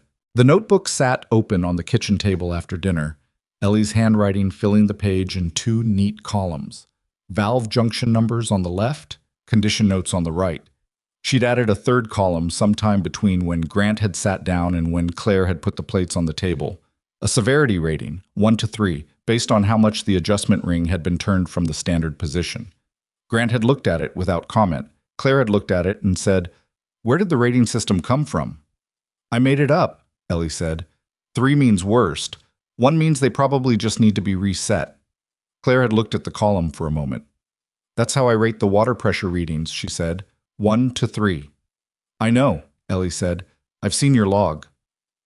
Nobody said anything after that.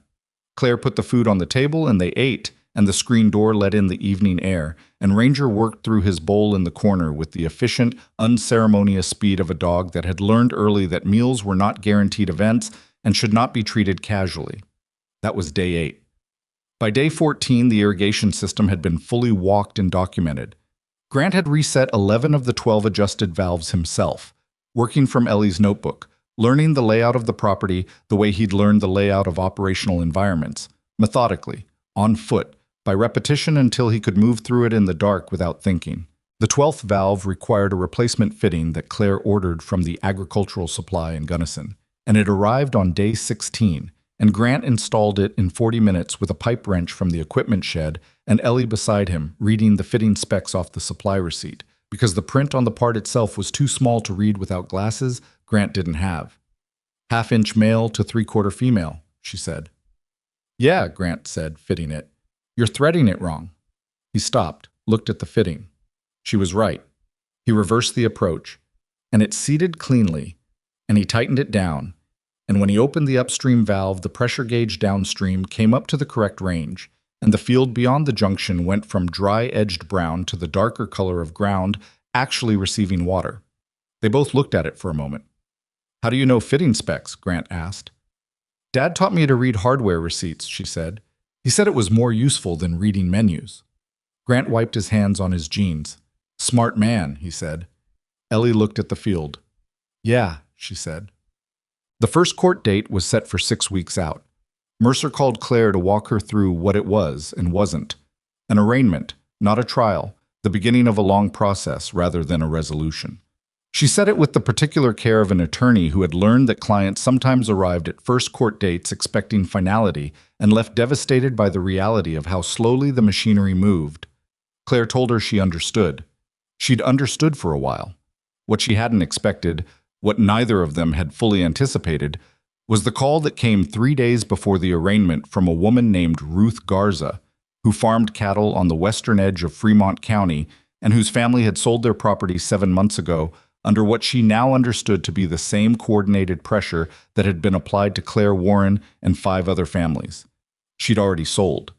She couldn't get the land back. But she had records, she said.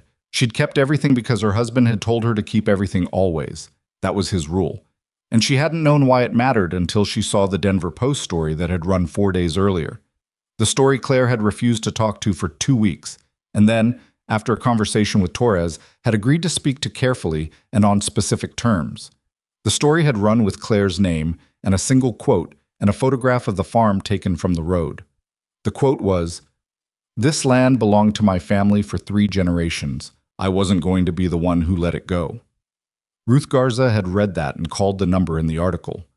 The call lasted 40 minutes. Claire was sitting at the kitchen table when it ended, not moving, with the phone still in her hand. Grant was at the counter. He'd started making coffee somewhere around the 30-minute mark because it seemed like the kind of call that needed something at the end of it. He put a mug in front of her. "Her name's Ruth Garza," Claire said. "I heard. She sold because she thought they were right, that her farm was failing. She thought she was just bad at it. After her husband died." She looked at the mug. 7 months she's been living with that. Grant sat down across from her. "Now she knows it wasn't her," he said. "That's not the same as having the land back." "No," he agreed. "It's not." Claire wrapped her hands around the mug. "I'm going to call Mercer," she said. "Ruth has documentation. It might help the civil case even if the land transfer itself holds." "It will help," Grant said. "You don't know that." "No. But the pattern Hale used is documented now across multiple properties. Every additional instance of the same pattern corroborates the others. Mercer will know what to do with it." Claire looked at him. "You know a lot about legal strategy for someone who checks fence lines," she said. "I've been in a lot of briefings," he said. She called Mercer that evening, Chet. The arraignment came on a Tuesday in October, and Claire drove herself to the courthouse in Canyon City in the truck Daniel had bought the year before he died, with the cracked passenger side mirror she'd been meaning to replace since April.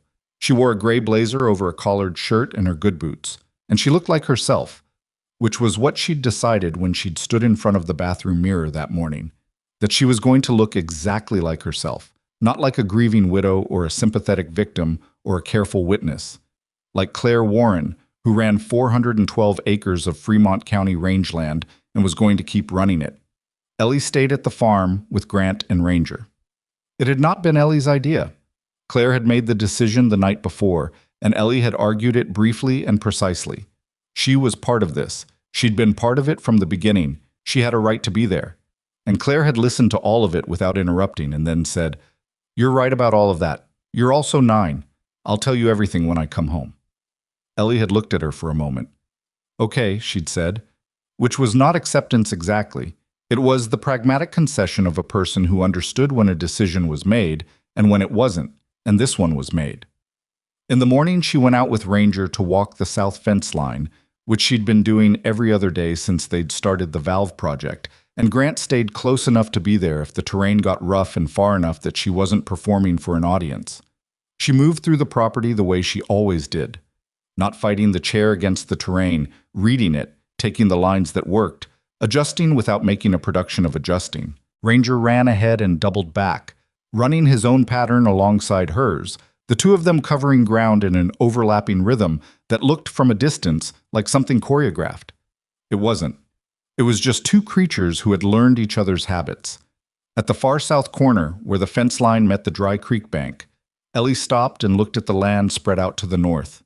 The house, the equipment shed, the fields with water moving through them again, the mountains beyond going rust and gold with the October shift. "Do you think she's scared?" she said. Grant stopped beside her. "Your mom?" "Yeah." He thought about it. "Probably," he said. "She's doing it anyway." Ellie looked at the fence line. "I'm scared too," she said. "Still, even though it's mostly over." "That's okay," Grant said.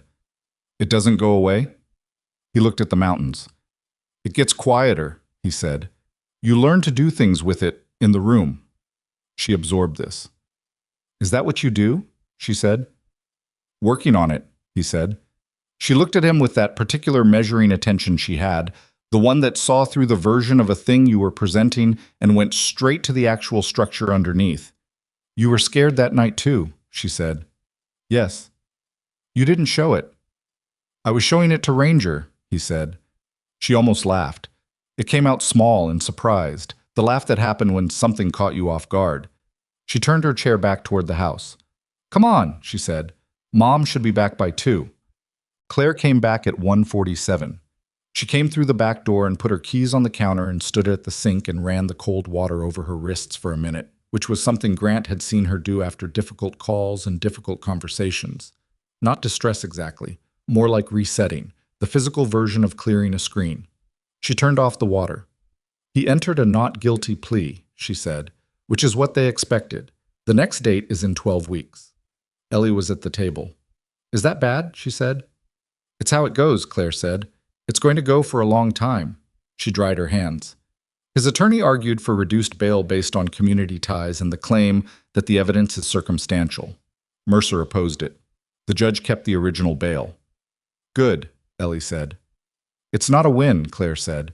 "It's just a number." "It means he's not out," Ellie said. Claire looked at her. "Yes," she said. "That's what it means." She sat down. Grant put coffee in front of her without being asked, which had become the pattern over 2 weeks. He made it, she drank it, neither of them treated it as a significant gesture. "Gerald Foss," Claire said, "the planning board member. His attorney reached a cooperation agreement with the state AG's office this morning. It was announced after the arraignment." She wrapped her hands around the mug. "He's going to testify against Hale." The kitchen was quiet. "Does that change the case?" Grant asked. "Mercer says it changes the architecture. Foss was the inside mechanism. He's the one who could approve the permit and steer the assessment contracts. Without his testimony, Hale's attorneys could argue that the permit and the farm pressure were separate things with no demonstrable link." She looked at the window. "With his testimony, the link is direct. The whole thing becomes what it was, a coordinated plan." "And Daniel's recording," Grant said. "And Daniel's recording," she said. She said it without looking away from the window, and her voice was even, and she held the mug steady, and all of those things required more from her than they appeared to. Ellie was watching her mother. "He was right," Ellie said. Claire looked at her. Dad, Ellie said. He was right about what he thought was happening. He wasn't just worried about nothing. A long pause. No, Claire said. He wasn't. I thought maybe he was, Ellie said. It came out careful, like something she'd been holding for a while. After he died, I thought maybe he'd been stressed and was seeing things that weren't there, and that's why he never told you, because he wasn't sure. She looked at the table. But he was sure. He just didn't want to scare you. Claire put the mug down. She reached across the table and put her hand over Ellie's. She didn't say anything. Ellie turned her hand over and held on. Grant looked at the window and gave them the space the moment needed. 3 weeks later, Torres called with 2 pieces of information delivered in the same phone call with no particular attempt to sequence them dramatically. That was Torres's way, Grant had learned, pure information transfer, emotion, a personal matter kept entirely separate from transmission. The first, the state investigation had formally expanded to include a review of the county assessor's office going back 6 years. 2 additional employees had been placed on leave. A third had resigned and was cooperating with investigators in exchange for consideration that had not yet been specified publicly. The second, the 3 farming families whose properties had already transferred to Hale Capital Partners entities were being included in a civil restitution framework that Mercer's office was building in coordination with the state AG. The land itself was not recoverable in most cases. The legal mechanism for reversing completed sales under duress was narrow and difficult, but the financial damages framework was expanding. Ruth Garza's documentation had been, Torres said, significant. How significant? Claire asked.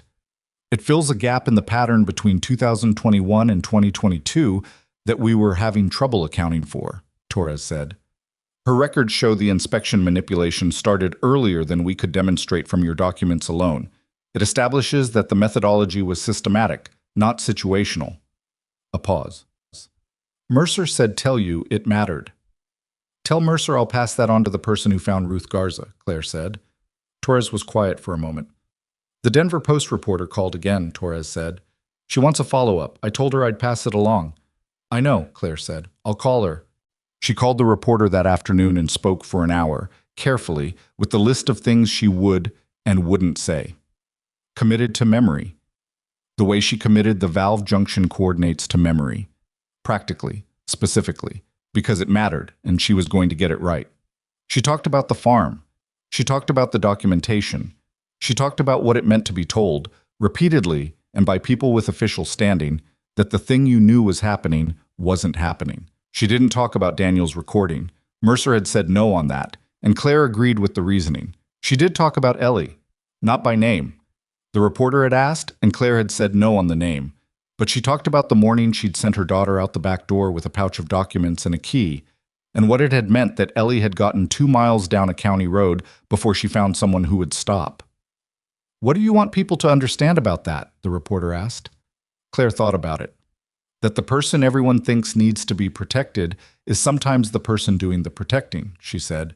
And that underestimating someone because of how they get around is a failure of imagination, not a reflection of their capability. The story ran 4 days later.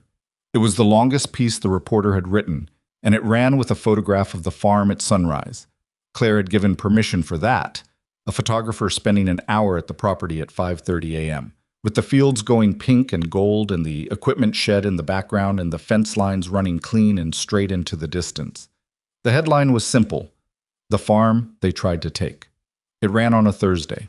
By Friday evening, 4 more families from adjacent counties had contacted Mercer's office. November came in cold and clear, the way Colorado November did. Not gradual, just a morning where you stepped outside and the air had changed weight, and the mountains were carrying the first real snow on their upper ridges, and the fields had gone from dry gold to frozen pale. Grant had stayed. He hadn't decided to stay, exactly, the way a decision was usually framed. A moment of deliberate choice, a commitment made aloud. It had been more like the fence line checks. One day, then another, until the pattern became what was happening without needing to be named. He'd driven back for his remaining gear after week 2, a duffel from a storage unit in Pueblo that he'd been paying $40 a month for over the past year, mostly so he'd have a reason to pass through Colorado again. The duffel had 3 changes of clothes, a waterproof field notebook, a trauma kit, and a folded photograph that he hadn't looked at in a while and didn't look at when he retrieved it. He put the duffel in the room Claire had offered him at the start of week 3, the room off the back of the house that had been a mudroom, and then storage, and then nothing, with a window that looked east over the pasture. He'd cleaned it out in an afternoon and moved in a cot from the equipment shed. It was enough. He fixed the south fence line in the first week of November. 3 posts that had been pulled and left at angle, the same deliberate vandalism he'd seen in the photographs from Claire's notebook, never repaired because Claire had been fighting a larger battle and couldn't do everything. He reset them with new concrete, tamping it in layers the way it was supposed to be done, rather than the quick pour that would crack in the first hard freeze. Ellie supervised from the fence line, notebook in hand, recording which posts and what depth and what concrete mix ratio, because she'd decided she was keeping a maintenance log for the property and she needed complete records. "You know you're going to have to learn to pour concrete someday," Grant said. "I know," she said. "Show me the mix ratio again." He showed her. She wrote it down. On a Thursday in the second week of November, Torres came by. Not official business, just the particular kind of visit that followed when official business had been the context of every interaction and then the urgency had dropped enough to allow for something else.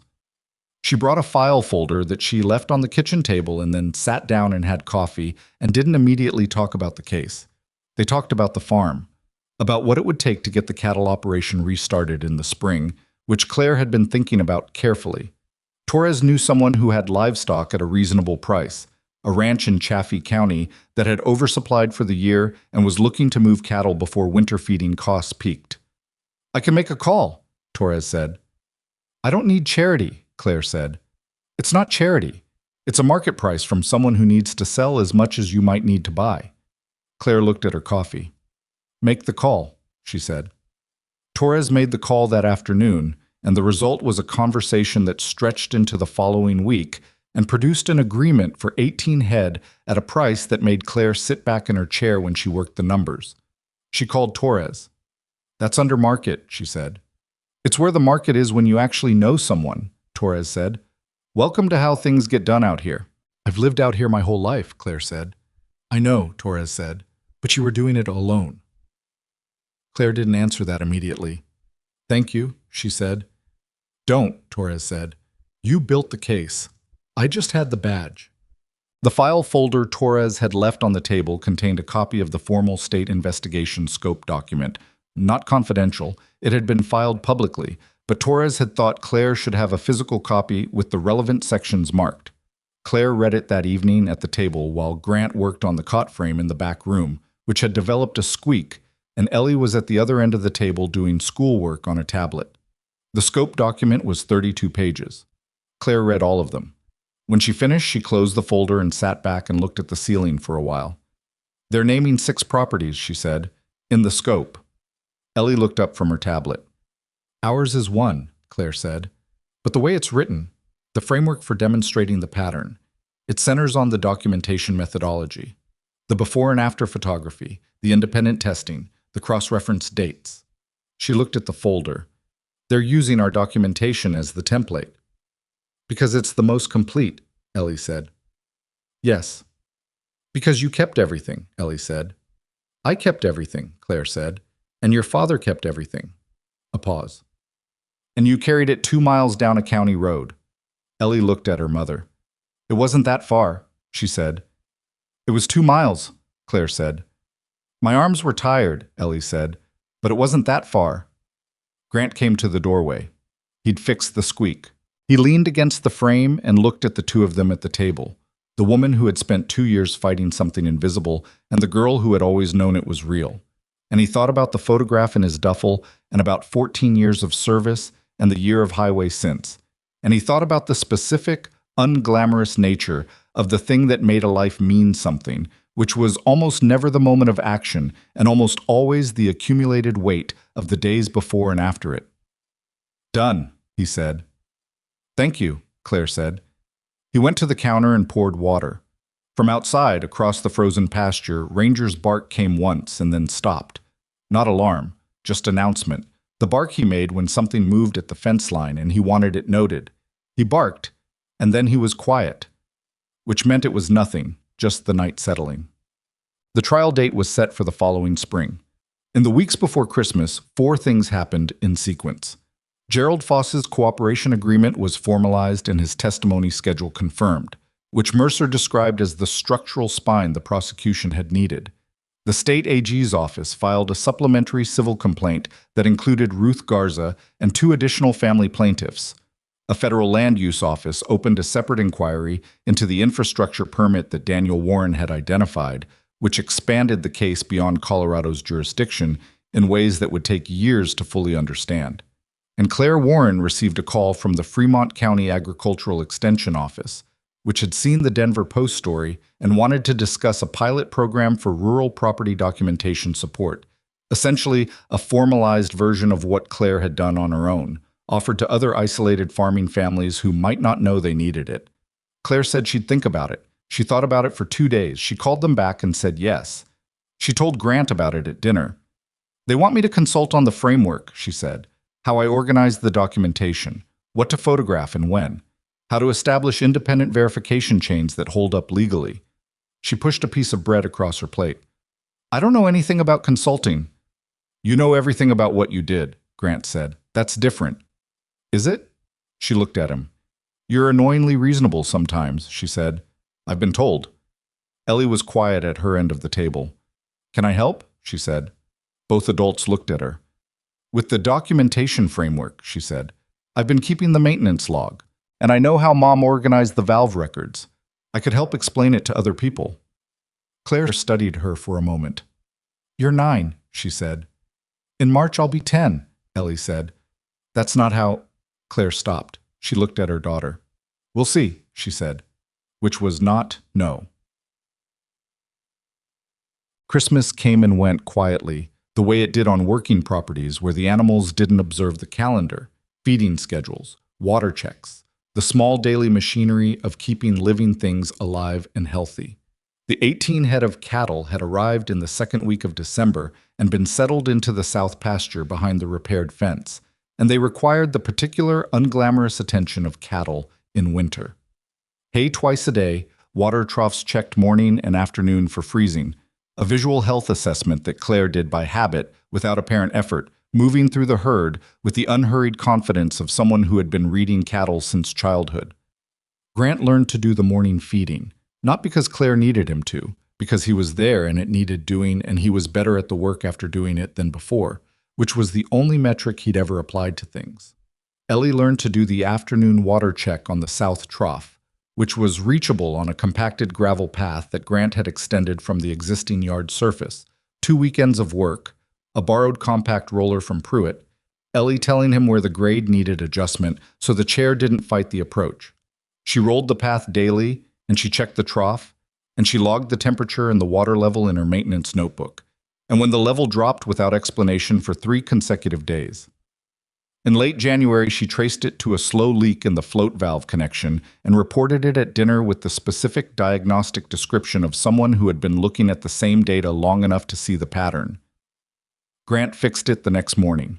I was tightening the last fitting when he heard Ellie come up behind him on the gravel path. "You could have waited and shown me how," she said. He looked at the fitting, then at her. "Fair," he said. "Next one." "Next one," she agreed. In February, Hale's legal team filed a motion to suppress the recordings from the equipment shed entry, arguing that Grant's forced entry tainted the subsequent chain of evidence. Mercer had been expecting this. She'd prepared for it for 3 months. The argument she made in response was 26 pages long and centered on the exigent circumstances doctrine as applied to civilian rescue actions, the unbroken evidentiary chain from the Warren property cabinet through Torres's logged custody record, and the fact that the recordings from Daniel Warren's digital recorder had been discovered not in the shed, but in a sealed cavity under the workbench, a location and method of discovery that had been initiated by Ellie Warren's direction, not by any action of Grant Holloway. The judge denied the suppression motion. Mercer called Claire with the result. "What does it mean?" Claire asked. "It means the recorder is in," Mercer said, "which means Daniel Warren's voice is in, which means the jury hears him explain in his own words what he believed was being planned 14 months before his death, in a recording found on his own property, identified by his daughter." Claire held the phone for a moment.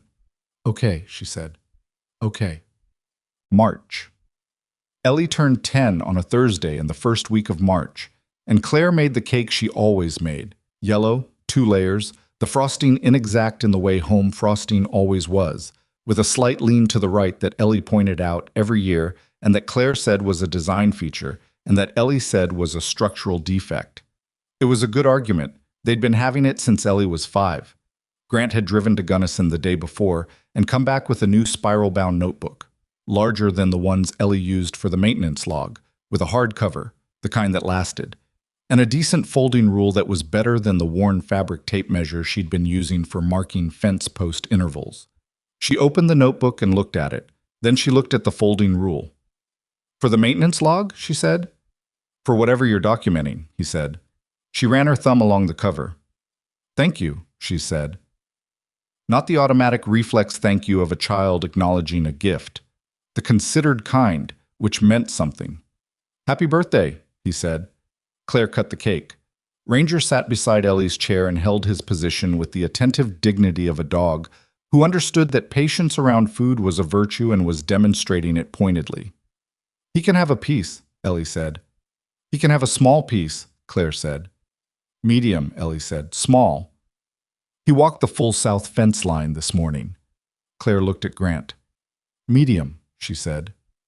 The first day of the trial was in late April, a Monday, clear and cold, with the last of the mountain snowpack still visible on the upper ridges. Claire drove herself again, in the same truck with the still unrepaired mirror. She wore the same gray blazer. Ellie stayed at the farm again, and this time she didn't argue it. What she did do was make Claire sit down at the kitchen table before she left. I need to tell you something, Ellie said. Claire looked at her. You're going to be nervous in there, Ellie said. You're going to think about whether you got everything right and whether they'll believe you and whether Dad's recording sounds the way it sounds to us or whether it sounds different to other people. She had her hands flat on the table, the folding rule beside them, her 10th birthday notebook open to the maintenance log. She looked at her mother with the clear, direct attention that had been looking at the world that way for a decade. You got everything right, and they'll believe you, because it's true. Claire looked at her daughter. She pressed her lips together. She put her hand on the side of Ellie's face, quick, the way you did when something hit you sideways, and the only response that made sense was physical. Then she picked up her keys. Lock the south gate if you walk the trough, she said. I know, Mom. And wear the jacket. It's cold. I know. The door closed. Ellie sat at this table with her notebook. Ranger moved from the door to the table and put his chin on the edge beside her hand. She looked at him. She'll be okay, she said. Ranger blinked. I know she will, Ellie said. I'm saying it out loud. The trial lasted 11 days.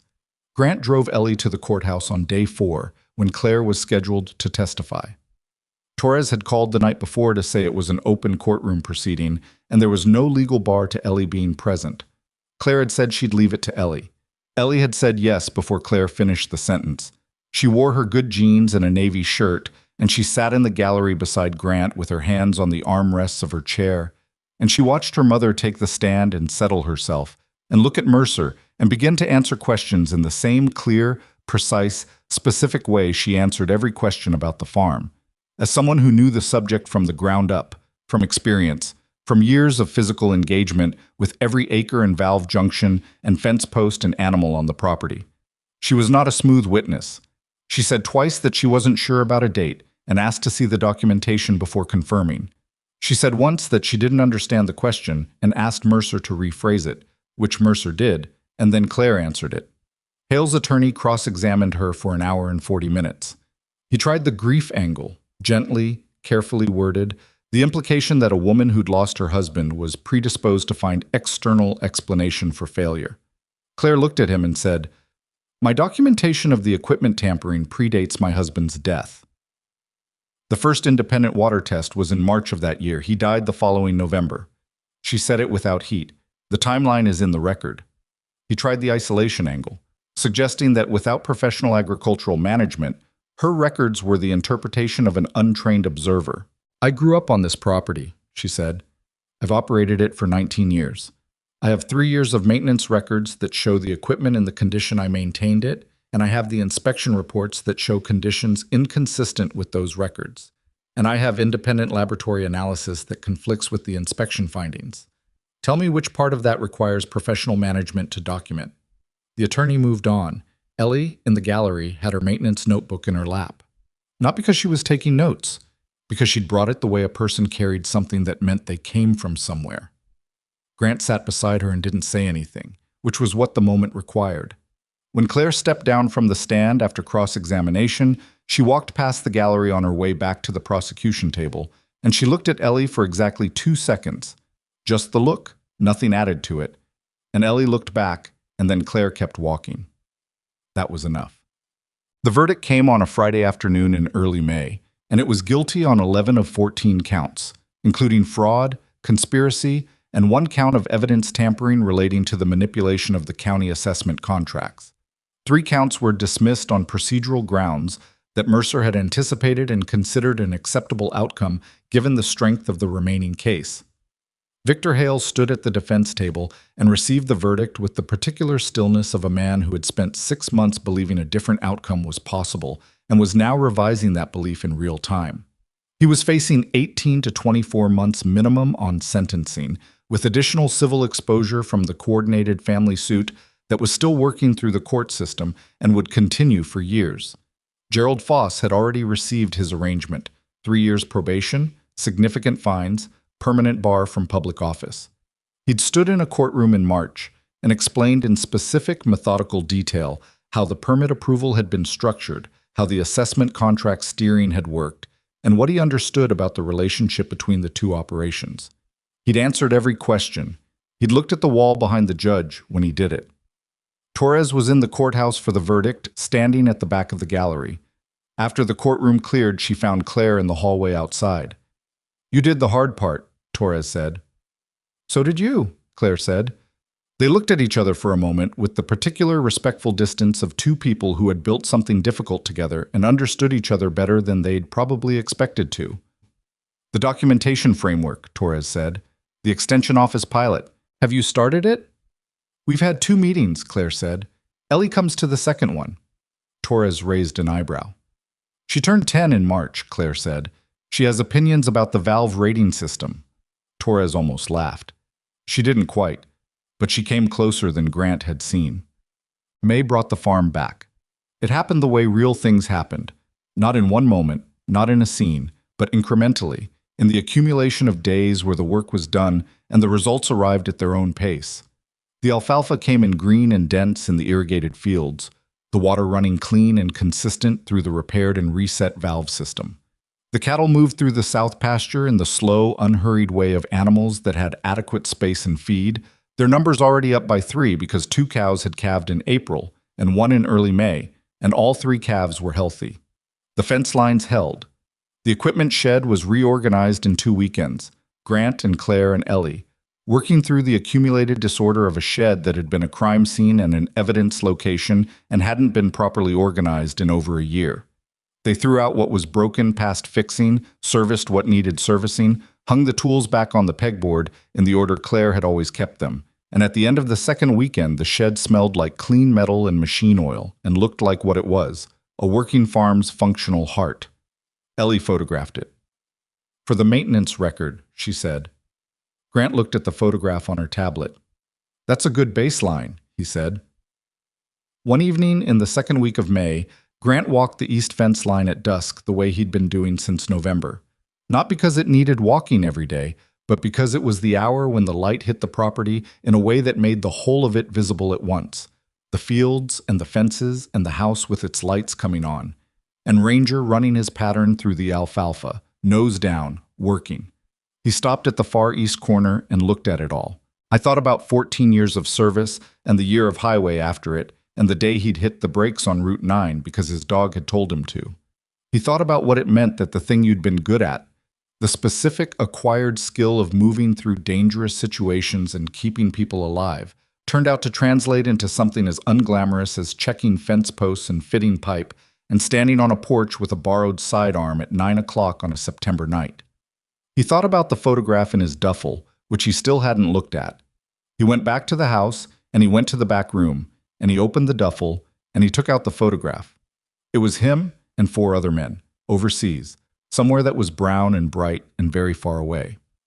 They were all in kit, taken after a mission, and they were all squinting against the light, and nobody was smiling, but everyone had the look of people who had come through something together and were still standing, which was its own kind of expression. He looked at it for a while. Then he put it on the windowsill, facing out toward the east pasture. Not away. Just set down somewhere. That summer, Ellie learned to pour concrete. Grant showed her the mix ratio, and she measured it, and she tamped it herself. The sections she could reach from the chair, and for the sections she couldn't, she directed. And Grant did the physical execution while she logged the specifications. It was inefficient. It took twice as long as it would have taken alone. It was better that way. One afternoon in July, she stopped beside a newly set fence post and looked at it. Straight and solid, the concrete cured clean around the base, the fencing stapled properly to the face. "Good post," she said. Grant looked at it. "Good post," he agreed. She turned her chair toward the next one. "Come on," she said. "We have 8 more." Ranger was already moving ahead of them along the line, nose working, looking for whatever needed to be found. The fields were green and the water was running and the mountains were blue in the summer haze, and a 9, now 10-year-old girl, who everyone had always looked at wrong, was moving through her family's land with a notebook and a folding rule, and the particular undefeated confidence of someone who had always known what she was worth, and had simply been waiting for the rest of the world to catch up. She didn't wait anymore. She just did the work, and let the work be the answer. Because strength was never about the ground you could cover, or the weight you could carry, or the height you could reach. Strength was about refusing to put down what mattered when everyone around you had already decided you couldn't hold it, and holding it anyway, all the way to the end of the road, until someone finally stopped to listen.